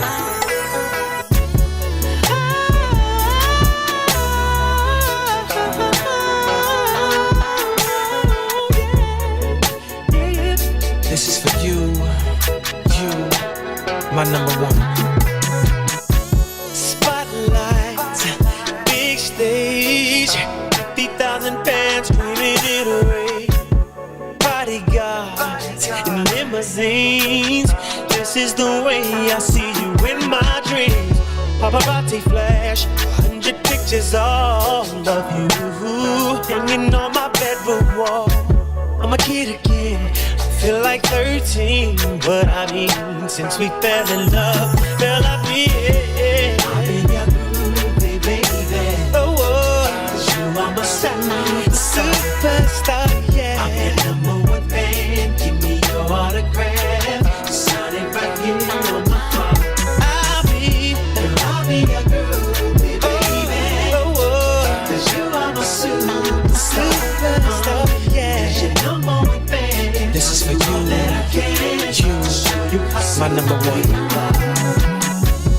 Front row, there I am, jumping and hollering, waving both hands. Will you notice me, little me? Drove 12 hours, girl, just to see your pretty face one more time. On my ticket, I was first in line. This is a metaphor to show how I adore you, baby. I do.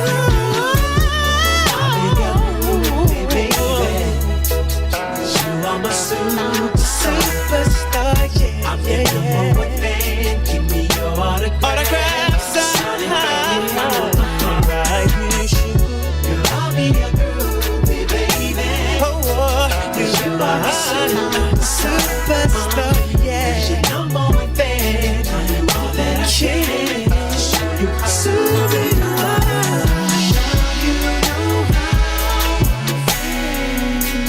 truly special. Your love is legendary to me.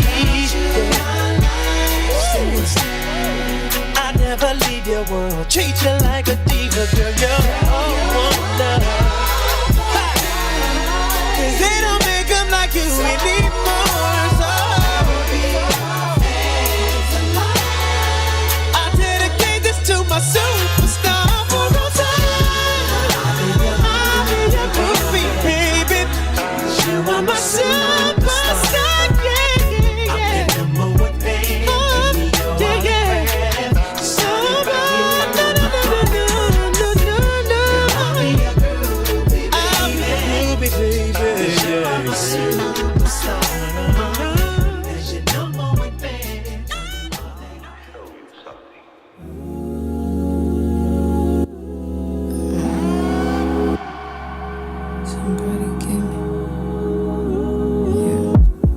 Somebody give me, somebody tell me the answers. Me and you isn't the answer.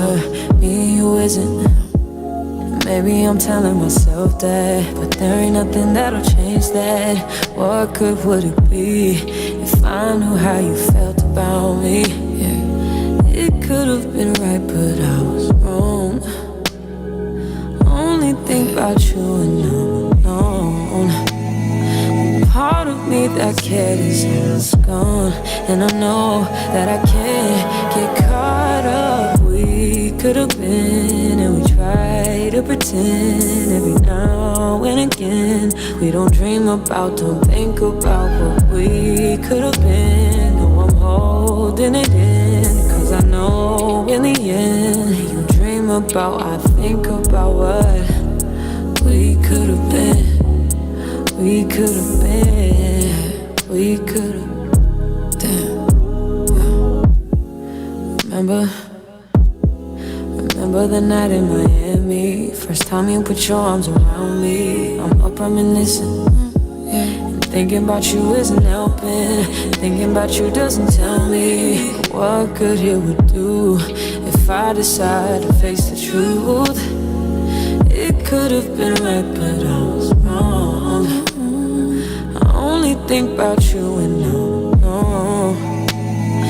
You only hit me up when she's not home, and that's why I can't get caught up. We could have been, and we try to pretend every now and again. We don't dream about, don't think about what we could have been. I'm holding it in, cause I know in the end, you dream about, I think about what we could have been.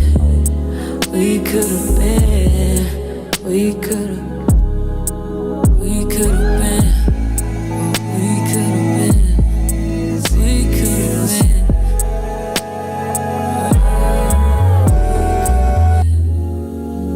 Yeah. We could have been.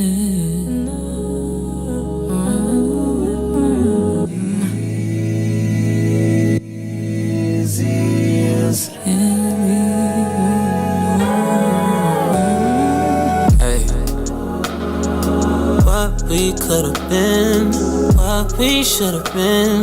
If I wasn't with somebody, if we gotta hide it, what's the point of trying? I ain't just your friend, no, what's the point of lying? Trying to sell a story, ain't nobody buying. Look me in my eyes, don't that feel nice? Why should it end? Baby, I could've been him or your friend. Just say what and when, where to make a trip. Baby, make a wish, be the one I'm with. Should've been a, shoulda, coulda, would have been. Hey, yeah, I would have been. Damn. Yeah, I would have been.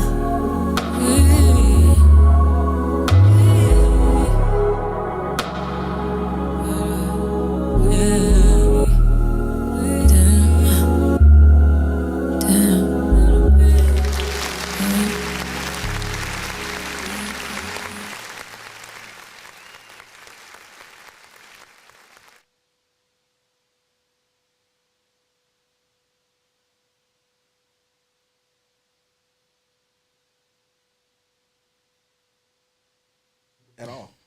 What about now? So y'all can hear me good, loud and clear? Cool. Yo, so we back again on Elevator Thursdays with your boy B Hardy the Poet. We got Rarity in the building, LJ, Siraj, Smooth, some heavy hitters up in the building right now. I swear, like, this room is heavy right now, and it just got heavier. Because we got none other than Essential Mortal in the building on today. What's going on? Glad to be in here. Oh, what's going on, man? With all these dope individuals. I know. And you just came off of your first Bars Fest. Yes, sir. First Bars Fest. How was that for you, man? Man, that was a great it was a great opportunity and a great learning experience. Yeah. Right? I've been watching Bars Fest online for a while, watching the dialogues leading up to the previous Bars Fest, watching the artists prep, and then watching the actual competition.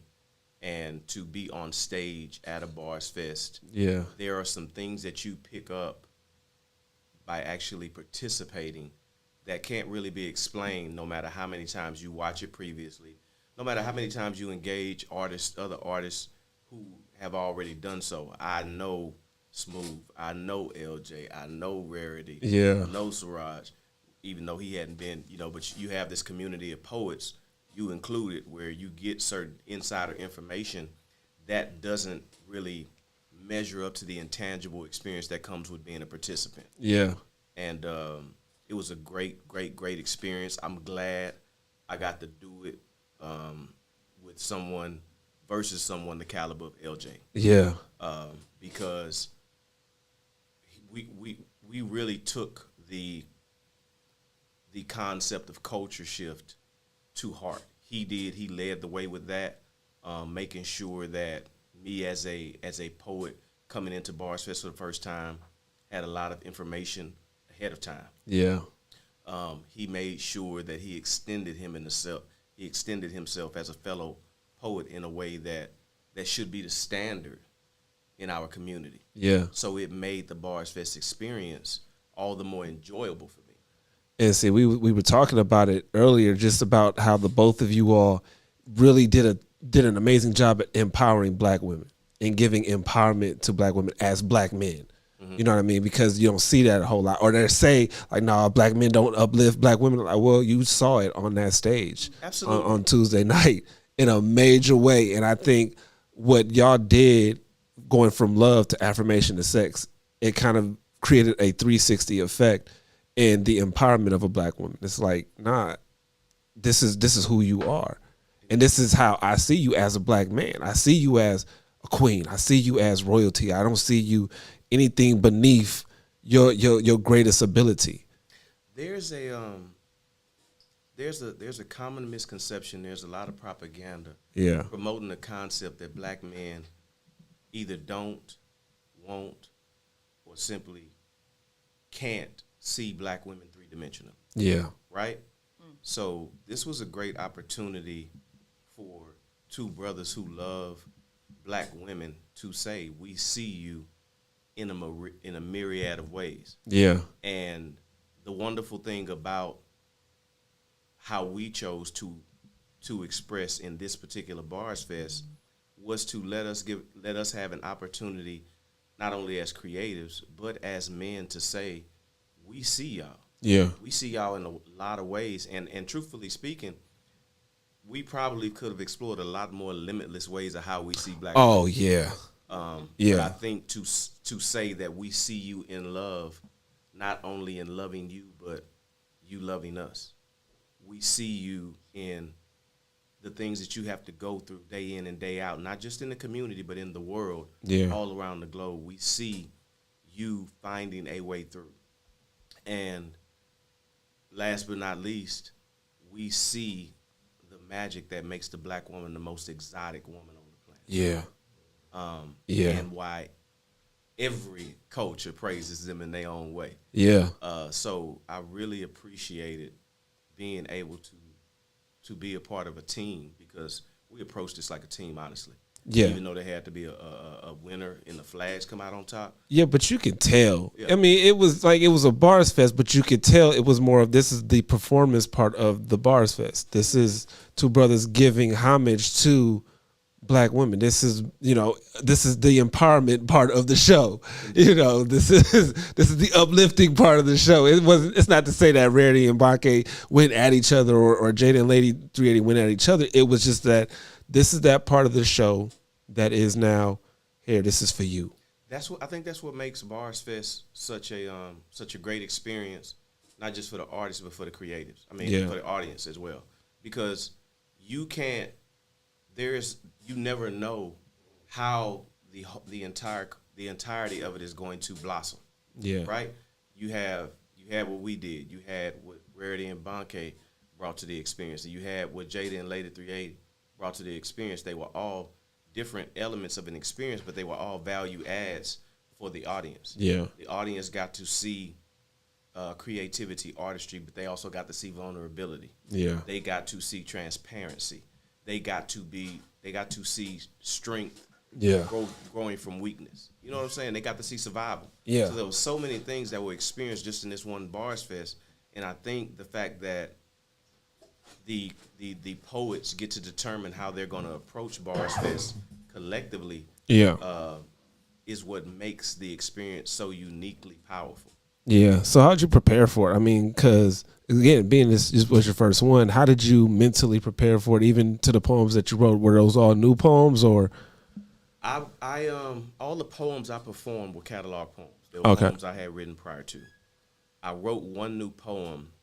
At the last minute, I decided not to perform it, which would have been my first poem for the round.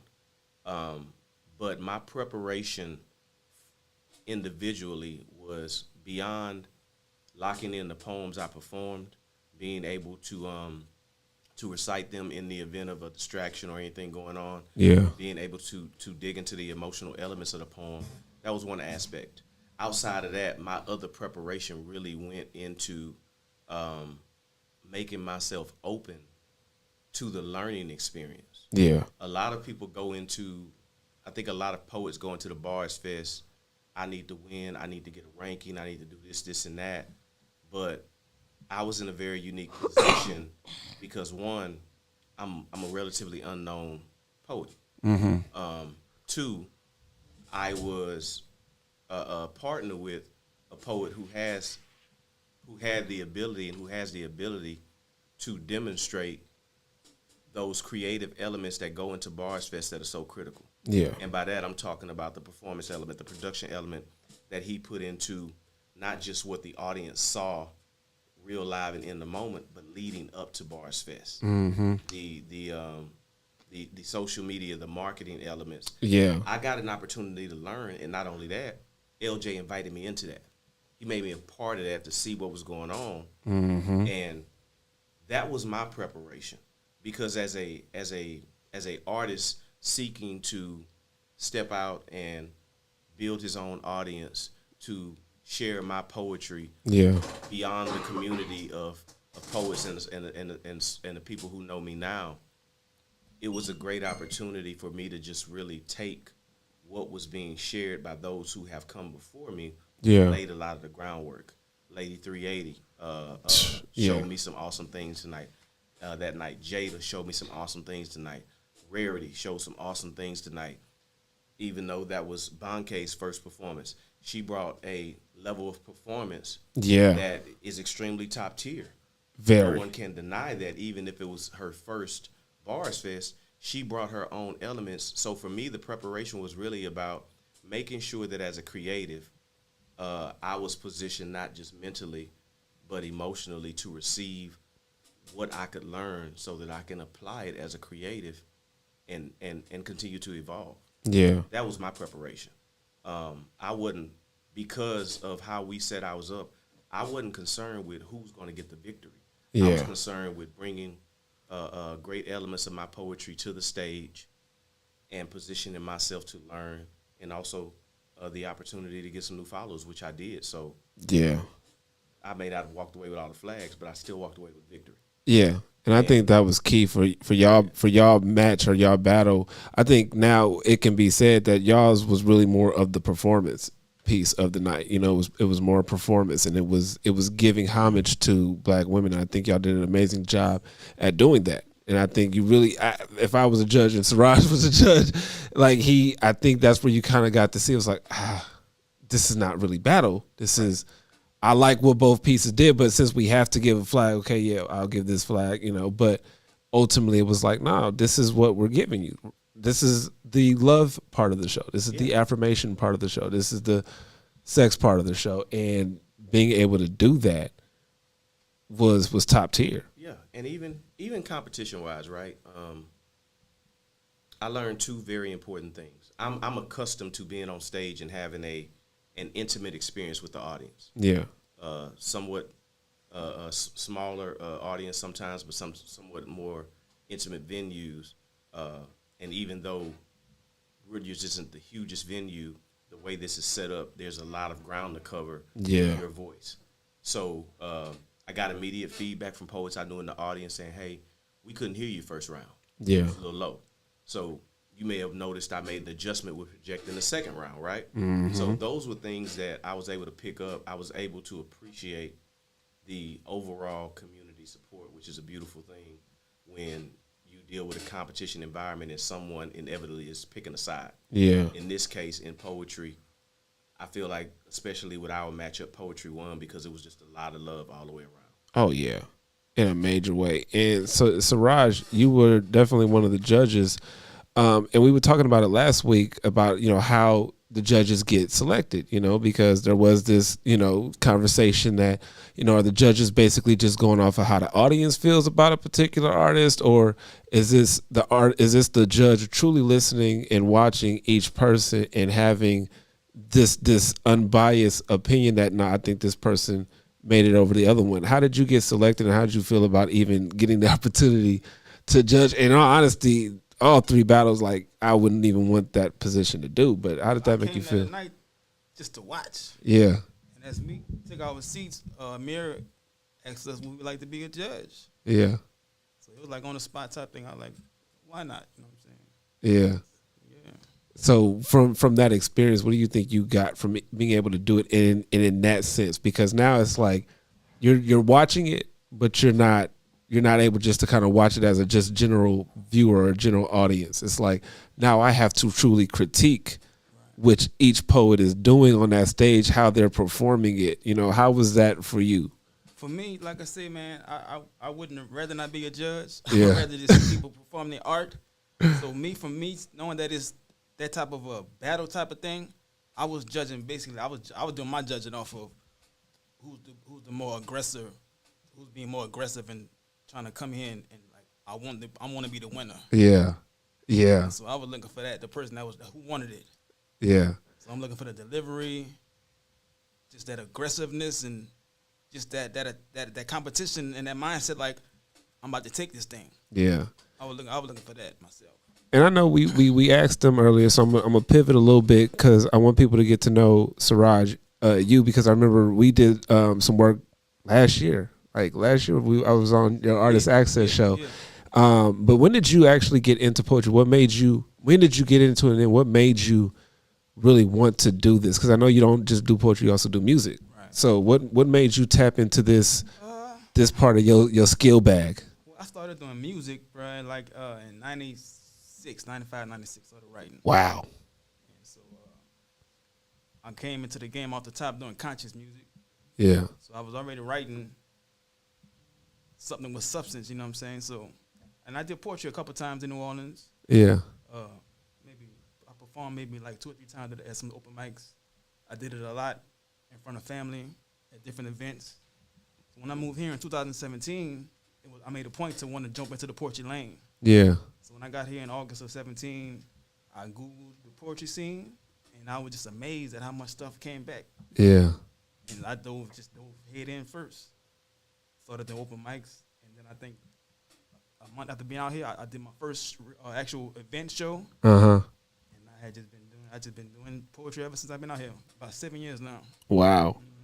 So what is it about poetry that you find out? Is it something that you're just kind of doing for the moment, or it's like, nah, I have such I'm a writer, so I like being creative, period. Yeah. I'm a creator, right? So, and what I like about poetry, other than music, I like the fact that the people are listening, even though with music they're listening too. But I like the undivided attention with poetry. Yeah. I like the intimacy of poetry, right? Because I want you to hear what I'm saying. You know what I'm talking about? So I love the fact that poetry allows you to let's put the music away for a minute, and now I got your undivided attention. You know? Yeah. So and you're how old? Because you would be considered an OG at this. I'm 47 years old. 47 years. See, look, I have to point that out there because it's like you have to let people know it doesn't matter how old you are when you're in this. This is about because again, from a 47-year-old standpoint, in all honesty, they have a level of knowledge about the way the world was for them. I mean, you were talking about like 96, 97 starting music. I'm like, a lot of people don't even know that era of music, especially the YGs, that would be considered, I'm just saying, just let y'all know. I'm like, it's a vast difference, and you see that though, but you feel, come on now, let's, y'all got YGs, y'all got who y'all got out here. And listen to y'all music more than y'all. Wait a minute. Y'all listen to who music more than we do? Y'all old people, y'all. Old people. Old people. Old people is diabolical. We gonna say we seasoned. I don't know about old. They keep living. They gonna get some seasoning today. It's like chill. Like we gotta be youngins. So what y'all supposed to be? We gonna call y'all bland. Yeah. Y'all ain't live long. Y'all bland. Nasty word. I mean, it is what it is. But I think for you to even be doing this as long as you've been doing it and then still doing it, LJ, you're how old? Yeah, he ain't even go put it out there. He's like, I'm up there. No, I want to know. But I think that speaks to the testament of what y'all have been able to do in this game. Right. Yeah. Right. But see, to me, age, I don't look at it getting old. Right. I'm getting better and better. Yeah. Old ain't even in my vocabulary. Right. It ain't even about getting old. I mean, we're not even talking getting old. It's just because, a lot of people, they say, once you hit a certain age, you should just stop doing that, or you should just stop doing this, or whatever the case may be. It's like, nah, I do this if I can until I'm 90. Right. Until the God take the words out of my mouth, I'm going to keep doing it. And you're going to get that work wherever I'm going to go. Because at each level, at each age point, there's new wisdom. You look at the world Rarity looks at the world from a different perspective as a young black female. Smooth looks at the world from a different perspective as a young black male. And then OGs, y'all look at the world from a different perspective, having seen some of the same things that we've seen, but now you're seeing it in a whole different manner from how y'all saw it then. And that is to now, the job is to bridge the gap. I think the OG versus YG is a great way to do that, to bridge that gap.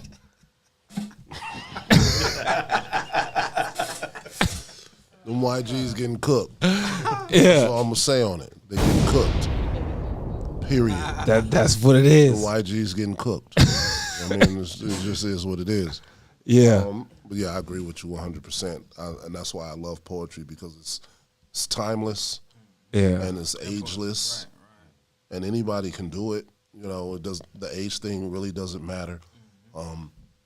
Even with competitive poetry, you can compete at a high level and not be concerned with, how old that person is. Yeah. Because if they fire, they fire. And it just is what it is.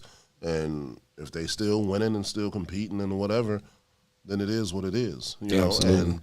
And it's just good to be in spaces where we can learn from and feed off of each other, and I think that's important, and I'm trying to get better at that myself, is, if younger poets seek out, wisdom or information or knowledge or whatever, being accessible and available. I know we have conversations and different mentalities as it relates to gatekeeping and different things like that, but poetry is an art form that should be accessible to everybody. To everybody. Nobody owns poetry. Nobody, you might own your platform, and if you don't want certain people on it, that's your business. Yeah. But at the end of the day, nobody owns the art form. And so I think all of us can do better at connecting with each other, helping each other. OGs can learn from YGs. Oh, absolutely. YGs can learn from OGs. And just being more accessible, and just being more available to share knowledge and information, because you might see a younger poet might see something from a perspective that I don't see and I don't get. So if I can learn from that, then I will. Yeah. And vice versa. You know, I think we need more of that and less of the, you know, the YGs versus OGs. It'll be fun, you know, and it'll be a learning experience for everybody, I think. It definitely will But be. at the end of the day, I think we need more, you know, building each other and learning from each other than you too young, you don't know nothing. Yeah. And you too old, you aged out. Because it's poetry. So at the end of the day, it's always going to be poetry. Exactly. None of us own it. You know, and either you're going to flow with it or you're not. But it just is what it is. It's an art form that should be appreciated by all of us. Yeah. And we can learn from each other in that space. Yeah, that's major and essential. Since we telling everybody's ages, you're how old?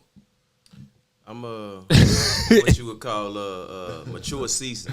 See, I'm mature season. So 40 and up, because you recognize all the 40 ups. I'm over 35. Okay, so definitely in the season category. Swear they not ashamed. And that's amazing. Because how long you been doing poetry now? You know, I started writing as a teenager. Yeah. I did my first spoken word performance at Poetry Lounge when it was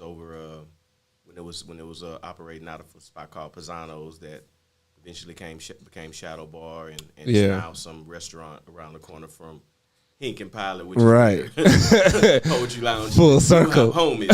So I've actually been on and off poetry stages, open mic stages, for a solid 20 years. Yeah. I've performed in Germany. I've performed in Afghanistan. I've performed stateside, Arizona, Mississippi.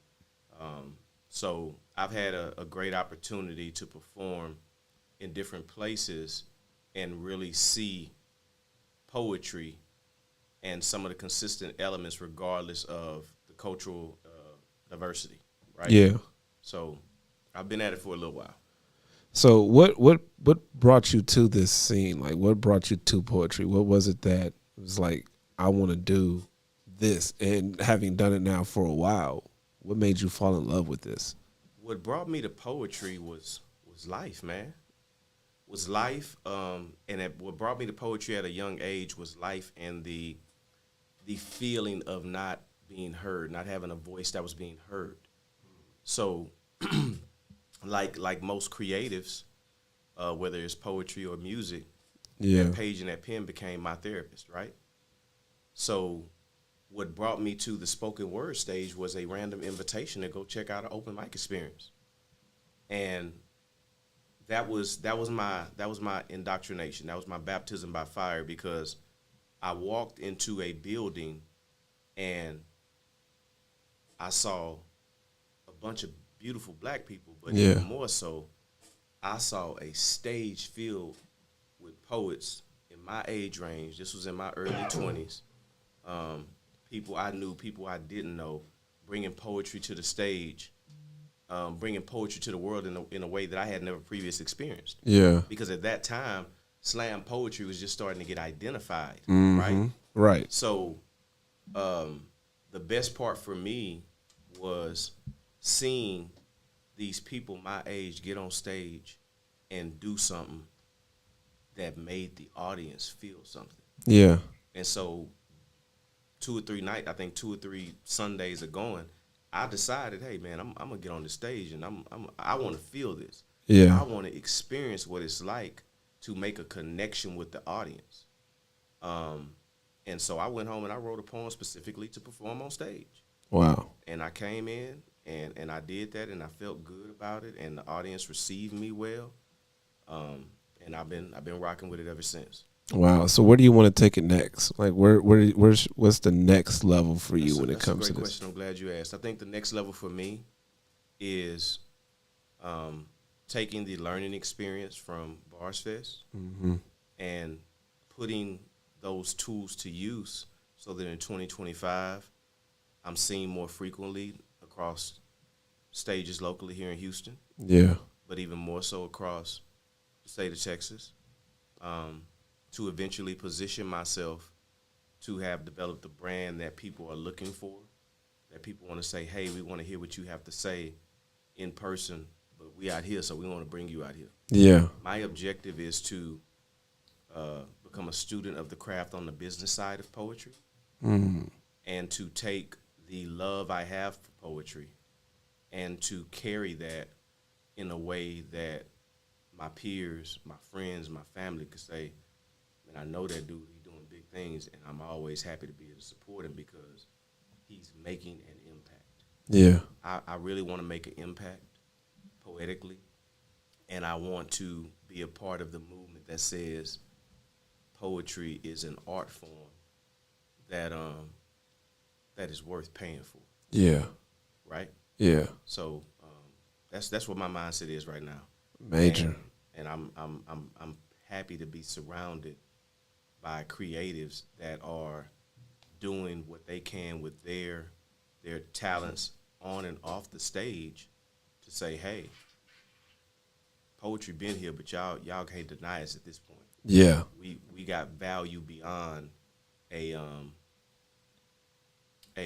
art form that is perceived as, oh, well, you can just do it for the love. Yeah. We've been doing it for the love. And I keep saying, I was like, we was talking earlier. I'm like, there's no reason why this level of talent and the poets cannot sell out Madison Square Garden. Mm-hmm. The same way any top hip hop artist can do, any top comedian can do. There's no reason why we can't sell out Madison Square Garden with impactful, meaningful, something that's going to cause each person in the audience to go home with something. And I'm glad you gave MSG as an example because, and LJ and I was talking about this earlier today. Yeah. I think one of the ways that will happen is for these current juggernauts that we have, One Poetry, yeah, Poetry Lounge, the growing impact of Writer's Block, ATM, yeah, Voices in Power.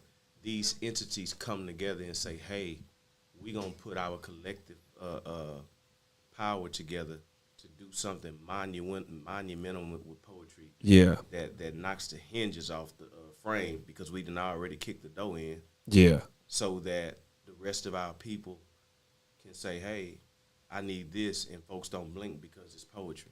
Oh, Yeah. You definitely work that. We see your resume. Oh, yeah. Exactly. So that happens. Yeah, I think that's the way that happens. Yeah. The MSG sellout. Man. OB West did Super Bowl. Exactly. Right? Yeah. Stuff like that happening is when these entities that have formed behind the love of poetry take it another step further and be the tip of the spear, because we got a gang of foot soldiers. We got a gang of talented poets out here on these stages. The trenches is filled. In the trenches, working hard. It's filled. And as long as we got that upper echelon putting together a solid strategy to do what they need to do on their end. Yeah. We gonna keep this train moving on down the line. Oh, in a major way, for real. So, round table question. Everybody's gonna get this question. I'm gonna ask each and every one of you. Favorite poet? Rarity, go. What? Past or present? Don't even have to be a Houston poet. Don't even have to be be anybody. Oh, hot seat question. The first person coming to my head is probably Red Lion. He is my favorite male poet. Yeah. Shout out to Red Lion. LJ, favorite poet? Tupac Shakur. It's a great answer. And I'm from Cali, so I love that answer. Essential. I like it. I already said my favorite poet currently is Obi West. Yeah. He's currently my favorite poet for a lot of reasons. In a major way. Shout out to Obi. Yeah, and he's a California native. Yeah, that's why we got some good stock coming out of there. Siraj, favorite poet? Saul Williams. Saul Williams, yeah. Y'all know him? Hell yeah, absolutely. Yeah, that's a good I seen one. that movie Slam when I was doing music. Yeah. And that one made me want to transition over into the poetry thing. See. Seen that movie Slam, yeah. Oh, man, that's a good one, too. Smooth. Me. No, I'm playing. No, he's not. There's nothing wrong He with was that. dead ass when he said, nigga, me. There's nothing wrong I with am my favorite poet. No, but like I told you earlier, B, It'll be 7 for me. Yeah. Because I saw 7 at the age of 14. Same. I saw him at the age of 14. He came to my church, and I was just in awe. Stand up. He hit you with stand up. Yeah. Man, he'd stand up. Old school mama. Toy Story. Toy Story. Man, I'm sitting there like, Toy seriously? Story was my Like, what does he do? Like favorite this? poem. It's Yeah. crazy. And the fact that, like I said earlier, he encouraged me to come to the Porch Lounge and get on stage. So, Yeah. forever, it's big bro. Man, shout out to 7 for real. So we gonna take a quick little music break, and then when we come back, they about to get some of that work from y'all. They about to get some of that work from y'all. So y'all stay tuned in. We got Rarity, LJ, Essential, Siraj, Smooth on Elevated Thursday with your boy B Hardy the Poet. Let's get it.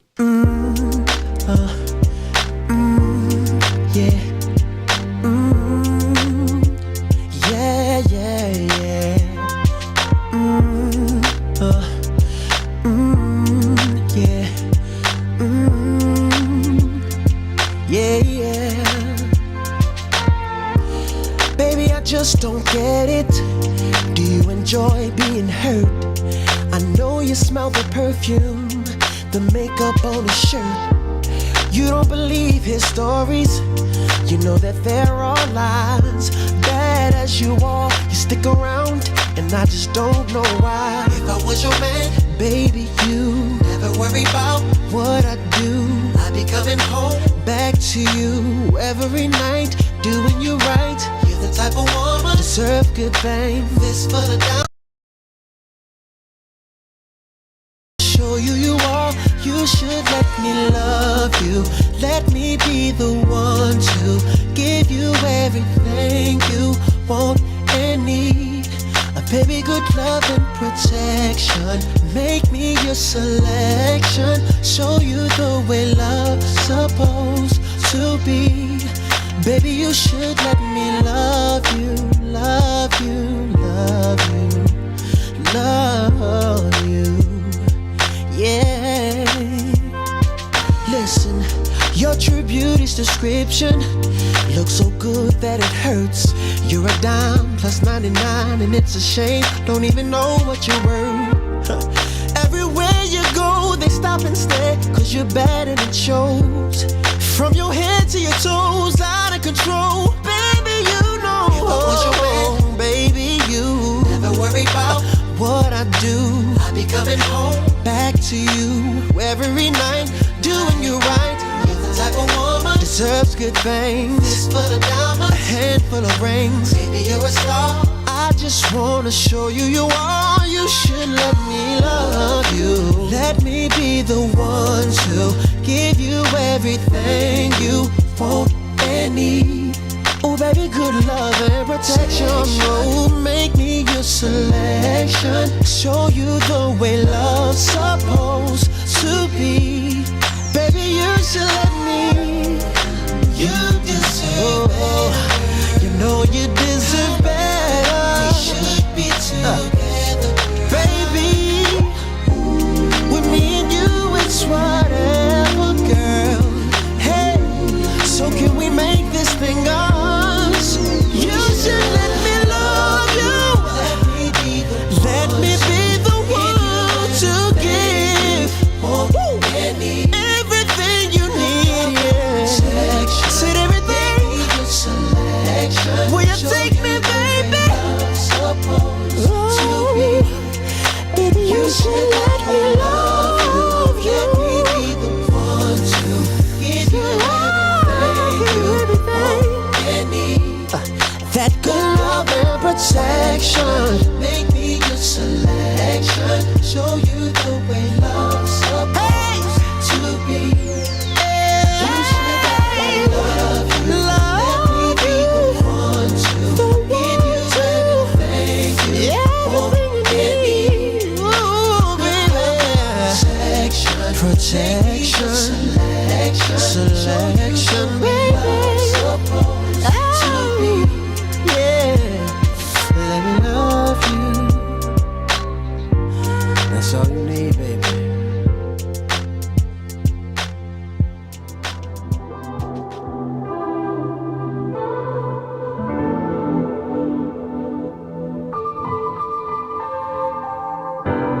I know you got a lot of questions in your mind now. But you already know that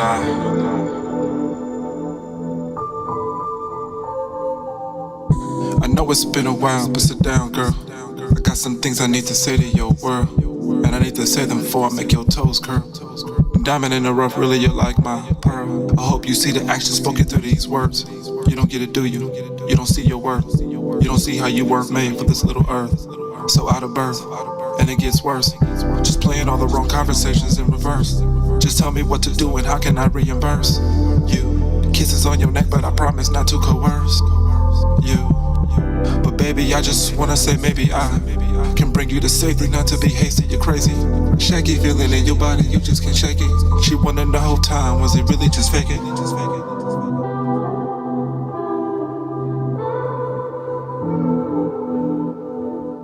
I can feel your heartbeat.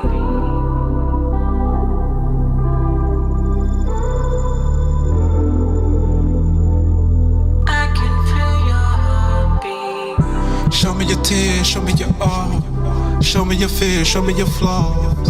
Show me your cheers, round of applause. I can feel your heartbeat. Show me your cheers, show me your all. Show me your fears, show me your flaws. Show me your cheers, round of applause. I can feel your heartbeat. My flight just touched down, do you have the time? I'll bring the chocolate as long as you bring the wine. And I got a feeling you gon' do really what's on your mind. Damn it, baby, I really like the way you grind. Whispering in my ear, you glad that I hit your line. Quivering thighs, she said that I shake her side. Hot damn girl, you really showing a different side. Just take it deep, moan it out, then give away your pride. You said don't stop, so I didn't try. Just turned you around, then I let you ride. Just go with the flow, please don't break the stride.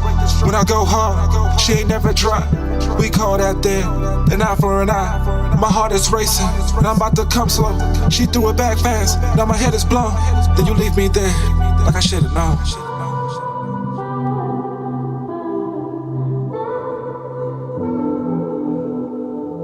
I can feel your heartbeat.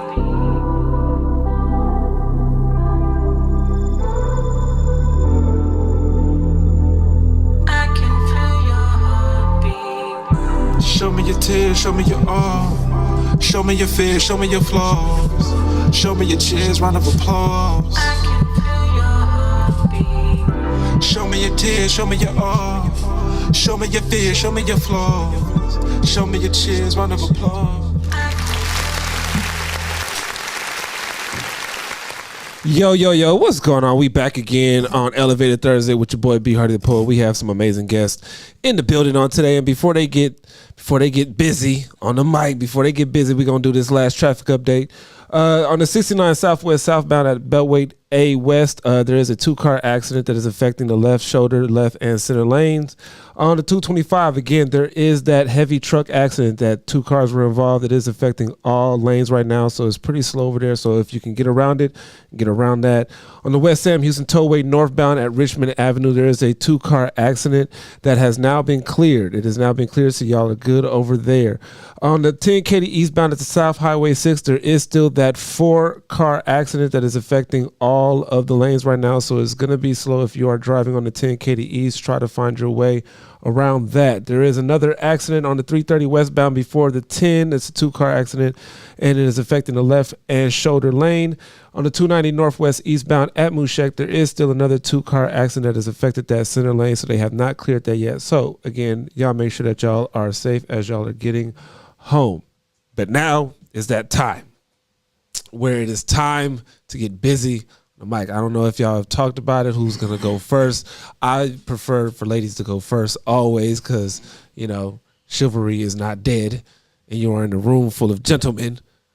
And so I think I have this good feeling that she's ready. I have this great feeling in my body that she's ready. Okay. So Rarity, it's that time. Get elevated. Should I name the piece? Oh, you don't have to. You can name it or you can go right into it. Okay. They gonna try to rookie me. Tell me I ain't ready yet. That I ain't got enough stats for the big leagues and all that riffraff. Just tell me you nervous. You heard me spit and now you choking on yours. And baby, I age like fine wine. My bars only get more elite with time. So allow me to reintroduce myself. I am your first thought in the morning. The last voice you want to hear before a good night's rest. I rest on your temple with my feet up and my hands behind my head. That's why you stay in your mind all day. I am one of your greatest desires. The attention you gave me is paid in full due to you wanting it to be undivided at all times. You multiply your necessity to hear my diction, because when I spit that real shit. Words formulate from the back of my throat, no choke. I don't need to gag to get the job done. I always understand the assignment. I deliver my teachings through book and street wisdom. You is dumb. If you think you smart enough to outsmart me on this mic, you have to sit down to understand me. And if I receive a standing ovation, I know you overstood me. You could never be me. I live for the day that somebody tries to bury me so they could find out I'm a seed. Anywhere I'm planted, I created growth. I'm made out of dirt. You could only be putting me into the natural room of my habitat, and the deeper I'm rooted, the more sturdier the throne. I am the personification of a crown. The origami of the poetry world, restoration of a proverb. My words reincarnate the ideals of authenticity. I speak freely. Before I let somebody tell me that I can't speak, I'll make sure that they never speak again. And I'm going to make sure that they feel me like white on rice. And I don't get even with nobody, because that will require that we be on the same level. So I like the odds. The odds even me out. And in the case that you want to take my kindness for weakness, you best know that you better off putting that ego up when you talk to me, because I become a danger when you let that thing loose. And now my screw's loose enough to tighten yours back up, so I keep it about the poetry. And I would advise all y'all to do the same. Don't worry about how many poetry shows I do. I am the show, and I'm always gonna do me. I'm Rarity, baby. Do you honestly think there'll be another? Yeah. Smooth. Get elevated. I ain't gonna tell y'all how dope I am, because some of y'all know that already. I'm gonna tell you I'm the smoothest poet on the set, even with a big old belly. You see, with the flick of the tongue and the twist of the mind, I weave words into wonder. Just sit back and I'll show you what you'll find. I'm a lyrical magician, a syllable chef, creating cuisines from consonants, stirring vowels to the fresh. My metaphors be melodies, my similes just like songs. In this orchestra, every note plays along. I'm the conductor of cadence, the maestro of rhyme. Your favorite poet wishes his poem sounds like mine. You see, when the moon casts its shadows and the city's asleep, I pen verses so deep, it makes grown men weep. When every stanza I capture the night, turning darkness into dawn, shedding poetic light. Smooth is not just my name, it's my way of life. It's the whisper in the chaos, the calm before the storm. The fire in my heart that keeps my soul warm. So when you think of smooth, think beyond the gloss. It's the depth of simplicity, the gain and the loss. It's the art of the word, the craft of the pen. In this poetry world, I'm the smoothest of men. Siraj. Get elevated. I said I'm soulful. Hey, yo, I don't do what most do. I first was on radio, but now I got a show that's on Roku. I'm so cool, and the flow is so smooth. My big brother hit me up, say, soul poetry, it chose you. Well, I accept, told him I'ma roll through. My poetry so soul, feed your mind like soul food. I'm soul, so everything I go through, I grow through. See, I'm a walking affirmations of the Our Father, so why bother to bother? I'm unbothered by any problems, I solve them. And I be cooling in the cut, but I'm always turned up like the volume in the bass too. So you don't want this trouble, the bone rebel. I'm the solution in this revolution. Two choices, life or death. I hope it's life you're choosing. How could you ever take this life for granted? If you're not living life on purpose, then your life is stagnant. See, I don't chase dreams, I manifest and attract like magnets. So my desires reappear like it's a magic trick. They mad we lit, so poetry's the catalyst. I gotta tell my story, so I have to spit. Call me your master, cause I mastered this. I'm soul. I stack chips, so at last I'm rich with melanin I'm heaven sent. So tell that pastor sit. Cause I'm the 99 attributes rolled in one. I'm so soul, I'm a golden son, the chosen one. Slow to show your gun, I show you why I'm a shogun. Hit a pressure point, make you feel like a hole in your lung. I'm so soul, I'm so fresh, I'm so clean, I spit mean. New year, kiss the ring, yo, it's a ride's Rich King. Jeez. Essential. I caught a train from Penn Station for my arraignment. The idea of my innocence came and went when I heard it only took 7 minutes for the jury to deliberate. When the ink was spilled, the deal was sealed because they didn't have time to waste. A swift turn of events painted me a flight risk, and all I had left to fight with was faith. I stood tall as the foreman read the verdict. Guilty as charged. The contents of the case file read, he's a hothead with an aggressive hand that goes too hard on parchment. My pen moves be so taboo they added disclaimers to every part of it, but they couldn't redact the impact. The facts are written in black. My truth, penned in blue magic. Sniff a line anytime. Now you're an addict. They charged me, so I charge a fee for your habit. You gotta pay attention to gain access. A handful of words will run you 5. And a bag of perfectly penned sentences hit for a dime. The truth never lies, and I guarantee my product. I stand behind these lines. The eagerness to prosecute prompted a preliminary review of the charges submitted. They said I killed complacency and dismembered ignorance, then turned the stage into a crime scene when the witness cried with me. I speak life, but my pen writes in red rum. Put your affairs in order before you come get some, then call me Joe Black when you're ready to get taxed. Pit yourself against me, and I'm the reaper you'll meet. A pile of ashes laid to rest on a scorched writing desk next to a smoking fountain pen was entered as evidence. Opposing counsel said it spoke to the elegance of the crime committed, but the key to my conviction was testimony from a curated witness list of relapsing snitches. They labeled me a menace because I masterminded the death sentence that buried consonants and vowels under the desk I sit in. Then the judge spoke and I heard. Life without parole wasn't the only possibility.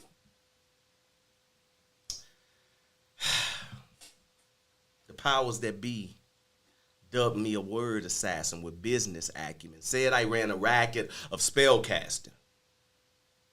I was convicted of first-degree murder with words.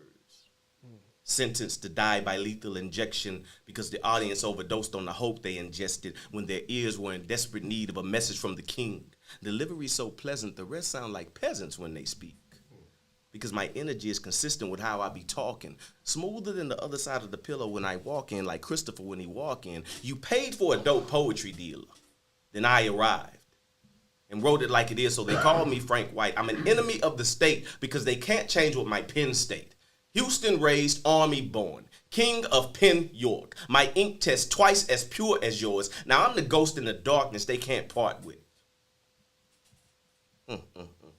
My attorney made an appeal, but the White House wanted no parts of it. The collar of my crime was white, but the stain was black, so the governor declined to pardon it. Now I'm Hannibal with quick feet conducting pen feats. Every time I cooked, y'all ate it. Because these bars are essential at Penn Station. Jeez. Jesus Christ. Jeez. Man. LJ. Get elevated. All right, then. I want to be breaking news big in the presence of honorable mentions. Belly got me restricted, can't see what's not in the vision, I'm hungry. I'ma keep eating on mama, I'ma keep feeding on trauma, low self-esteem and dysfunction, I'ma keep feasting until I shit it out, or better yet, write some bars and spit it out. Whichever option, when it comes to it being toxic, I gotta get it out. All the bullying and teasing that kept me hurt and triggered out, I use it as fuel because my confidence is bigger now. Heavy shade, can't break the faith of a heavyweight. Those that used to talk now witness what the pressure made. I want the beef, plus all the fixings, and my plate I never waste. I'm gonna season every stage so sweet victory can have an even better taste. Moderation is for cowards. I'm gonna indulge cause I'm hella brave. I wanna be big enough to run this shit. To do that, then I better race. Speed past the competition until the world knows I carry weight. That's why every time y'all see me, I'm digging in like I never ate. Being greedy with this shit. Cause it's easy to extend. You might just see me as Saint Nick when you see me with these gifts that I give to open hearts and minds, receiving it all in. It don't matter who's on the list. I walk in thinking I'm gonna win because I'm LBJ and Cole just packed into a poem and wrapped up in a soul that's black down to the bone. Like Nat out of control attack when I get on with purpose and burning stages to ashes till I'm gone. Don't you ever doubt my legacy. I paint pictures with words that you can never see unless you dive in and drown deep in what the message means. Haters can never question me. They just contestants. I am Jeopardy. I'll take nobody on the mic is for 500, please. Answer, who is fresh as me? Not a soul, respectfully. This is my time, so let it be. And anybody that got a problem with that, don't act, tag, or message me. Respectfully. Because I already know this shit sound cocky as fuck. I wanted more, and being humble never got me enough. So in my secret place, I changed into a monster because I wanted all of y'all to witness the lion Lonnie becomes. That's the first name. The J represents the pureness of my shot. I'm outside the perimeter with the rock. You can rest assured that it's gonna drop. What I carry is mad heavy. To endure it takes a lot. That's why my natural hunger is never satisfied. My only fullness is in God. And I don't care who your greatest is, or if you never gave me tens, or if I never made your list. LJ still gonna make it big. And the moment that I make it in and really start to get paid for this, I promise I'm gonna become the favorite of whoever your favorite is, which ultimately means you'll become a fan by association then. So shrug it, I know you love it. My tongue is something destructive, confronting, and you'll end up in the battle to some productive. Be wise, take the instruction. Don't talk, don't be disruptive. Just listen and pay attention. Do that or become redundant, which means you won't be needed. I don't follow the pack, I'm leading. I don't fall to the back, I'm speaking till y'all see how black this sheep is. Fake praise, just keep it. Too godly to ever need it. And honestly, where my league is, you'll probably never see it. Man. Really? Be hardy. Get elevated. That's great.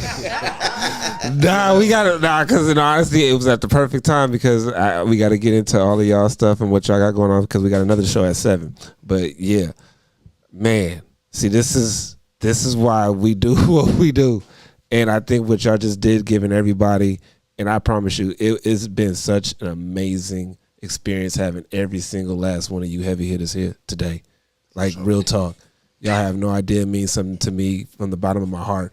Coming out here from LA and tapping into the Houston poetry scene. You know, it's been different, and I enjoy this. I love this. I have a passion for this. And I'm like, I see every single body in here at Madison Square Garden at some point on that stage at a sold-out show. Thousands of people, thousands of lives that can be impacted by what we can do. You know what I'm saying? So 646 Smooth, what you got going on? How can people find you? What you got coming up?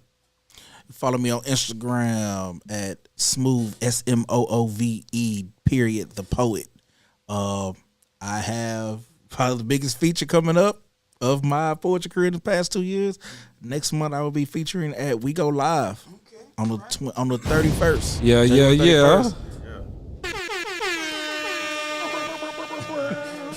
Siraj, and I know you got your clothing line now. You definitely got a new brand called Iconic. Yeah. You know what I'm saying? Just another extension of my art, just being creative. Yeah. And trying to inspire people to be creative as well. If y'all want some of the merch, y'all can hit me up on my Instagram page at Siraj Rich King.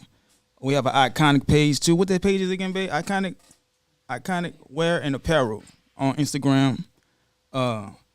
I'll be releasing my first short film in January. I'll be finished filming it this weekend. Releasing it in January. What's it gonna be called? Called Dreams.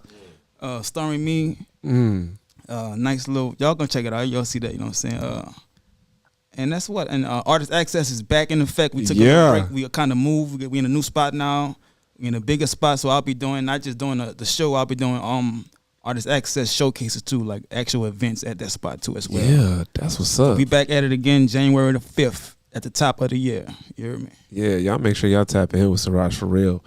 Essential. Follow me. Come hang out with me on IG and Facebook at Essential Mortal. Just continuing to make moves, make connections, get on these stages, write new pieces, and hopefully change lives. So look for me, check for me. Come hang out with me. Yeah. Facts. LJ. You can follow me on IG at official LJ Hamilton, all one word, official LJ Hamilton. January I got a a feature at the Honey Hole. I have I'm gonna be featuring with Smooth with We Go Live on the 31st. Shout out to We Go Live. Shout out to Smooth. Shout out to all the features on the ticket. I got a Voices in Power. That's my first. It'll be my first Voices in Power feature. Oh snap! That's what's up. So I'm really excited major about congrats. That. Thank you. So shout out to Voices in Power. I'll be hosting Love and Heartbreak next month as well, and we'll be featuring Just Drika. So shout out to her. Yeah. I'm looking forward to that event coming up. And just follow me on IG. I post about all of my events and everything that's coming up. So you can just get all your access and your information there. And you got what, like 5-6 books out now? Oh yeah, I got 7 poetry books out. 7, yeah. And I'm working on my 8th. The 8th is titled Mr. Midnight and the Passion Experience. So it's love, it's love, erotic, sensual, intimate. It's my favorite book thus far as poetry. So I'm gonna release that. It was supposed to be this month, but it's not quite done yet. So it'll probably be sometime next month, and I'll post about that as well. That's what's up. up. You can find my books on all platforms, or you can go to IG, or you can go to my website, decodedwithlj.com. That's what's up. That's what's up. Rarity. You can follow me at talkthattalk_rarity. I will be in the cypher for We Go Live. Friday on the 27th. That same night I'll be posted up at AJ McQueen's Writer's Block. Then January 18th I'll be featuring in a show with Devon Soul. That's really all I have coming up that I could think of right now. I am trying to launch my first book this year, my Monday motivational book. I'm trying to make it a series. If you follow my page, you'll see every Monday I post a Monday motivational. So I'm about to turn it into a series of books and make it journal style, so people can write out their thoughts to start off the week. Oh, that's dope. That's dope. It's real dope. Man, well. Can I give a shout out real quick? Oh, man, absolutely. Shout out to Lady 380. Yes. The Bars Fest Queen, 4-0. Yeah. That's my sis, and I see she watching, so I had to shout her out. Oh, most definitely. Make sure y'all follow Lady 380. She got a lot of stuff going on, too. But shout out to her for just doing a phenomenal job this Bars Fest season. 4-0, walking away with the crown, doing her thing.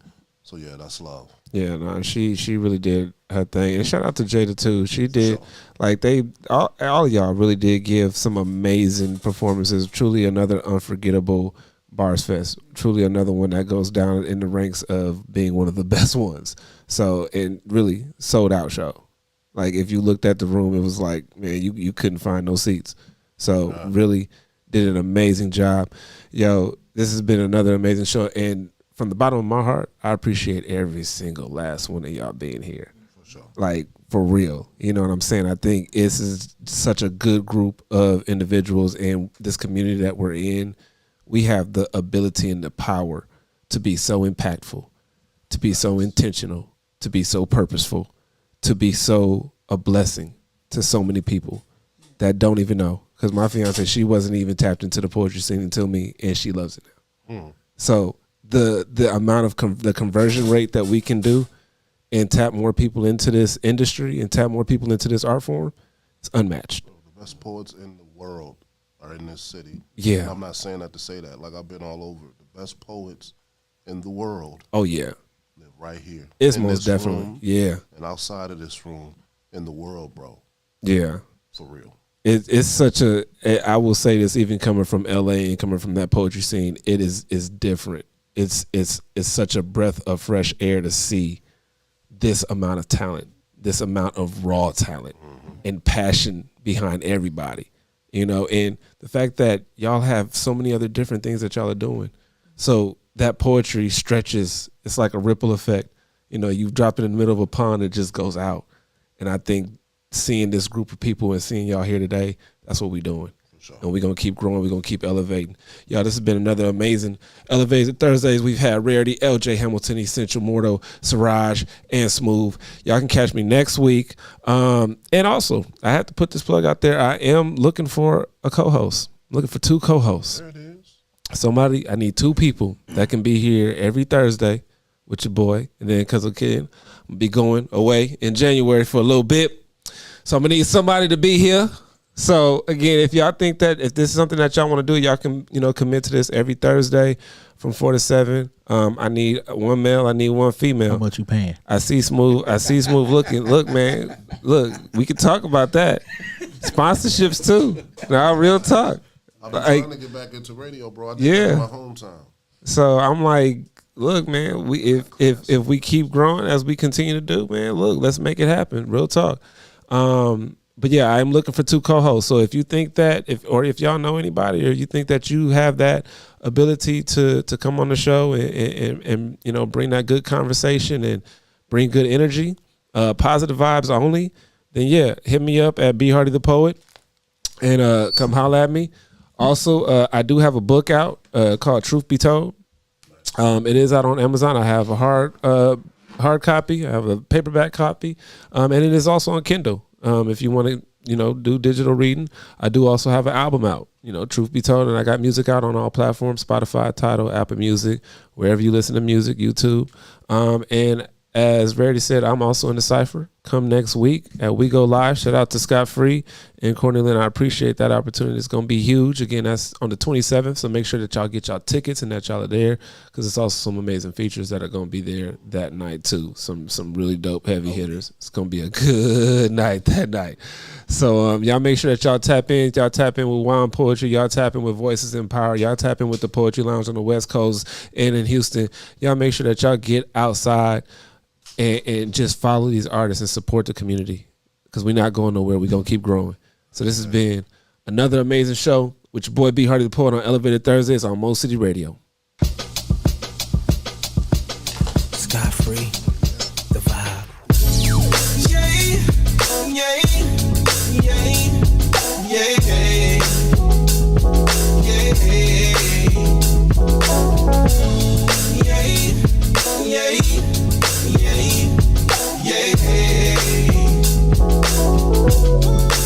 No, I'm not perfect, no. I made my mistakes, and no, but all I want is love unconditional. Love unconditional. I don't deserve it, no, but it would be worth it all I want is love unconditional. Love unconditional.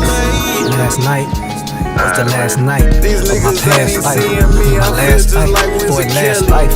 More abundantly, I never believed that love at first sight. For love at first sight, I couldn't see what was right in front of me. I've been searching for the woman in my dreams with both eyes closed, my nose wide open, hoping to catch the aroma of heaven sent. But ever since I opened my eyes, I realized that heaven sent you to me, that we might have life, life more abundantly. Today, I stand this house to my life, change me into a husband. They shit ain't playing, my nigga. No, you ain't got flavor, my nigga. No, how you a hater, my nigga? Huh? You ain't got paper, my nigga. Real, I'm the type that's gon' get the chicken.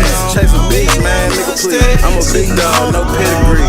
Big shit where your stomach be. Big shit, nigga, right where your motherfucking stomach be. I'm type niggas in the beat for the chill. She gon' bring the money back to the nigga that's heavily. I done bust the right on court, right? Met a bad bitch, she a light bright, riding on a motorbike. Caught her at the light by the food around, she know she ain't buy money, then the villa ain't doing nothing. For sure, me and my bitch got crawling down slow, 22, 34, pouring up a boat. I was like 8, now I got a promo. I done big corners, I independent, drippin', spillin' on bitches, they love the feeling. Any pitchin', now we up a couple million. Here's that niggas, that be the biggest business. And I fuck with some birdies, not talking pigeons. Drop a feather, them bullets, they flying whips. It don't matter where you at, they come and get you. And she fucking with Billy, she bout that ish. Bought that money, I send that bitch up the river. I make her float to me, she bring that dope to me. I got the seasoning, no reasoning. God has put together, no man can tear apart, no one can come between. No matter how hard it gets, no matter how bad it seems, I will never leave you, nor forsake you. Take you for granted, cause you pain or make you hurt. Baby, I know your worth, you're priceless. As priceless as life, as Christ, I would love you. As Christ loved the church, but I die for you. and I gladly pay the price just to call you my wife. It's the last night, yeah, it was the last night of my past life. For the last night. I'm not perfect, no. I made my mistakes, you know, but all I want is love unconditional.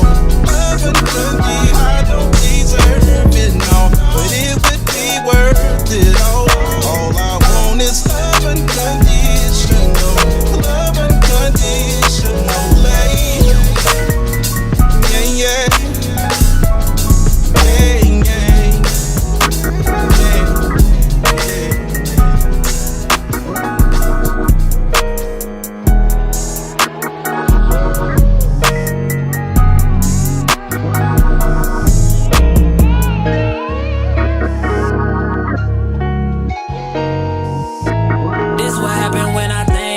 You. I get in my feelings, yeah. I start reminiscing, yeah. Next time around, fuck, I want it to be different, yeah. Waiting on a sign, guess it's time for a different prayer. Lord, please save her for me.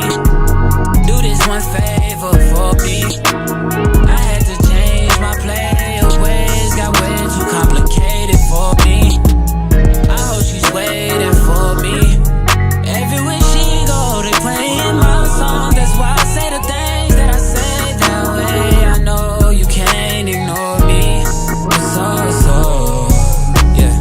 So give me all of you in exchange for me. Just give me all of you in exchange for me. For me, break it down.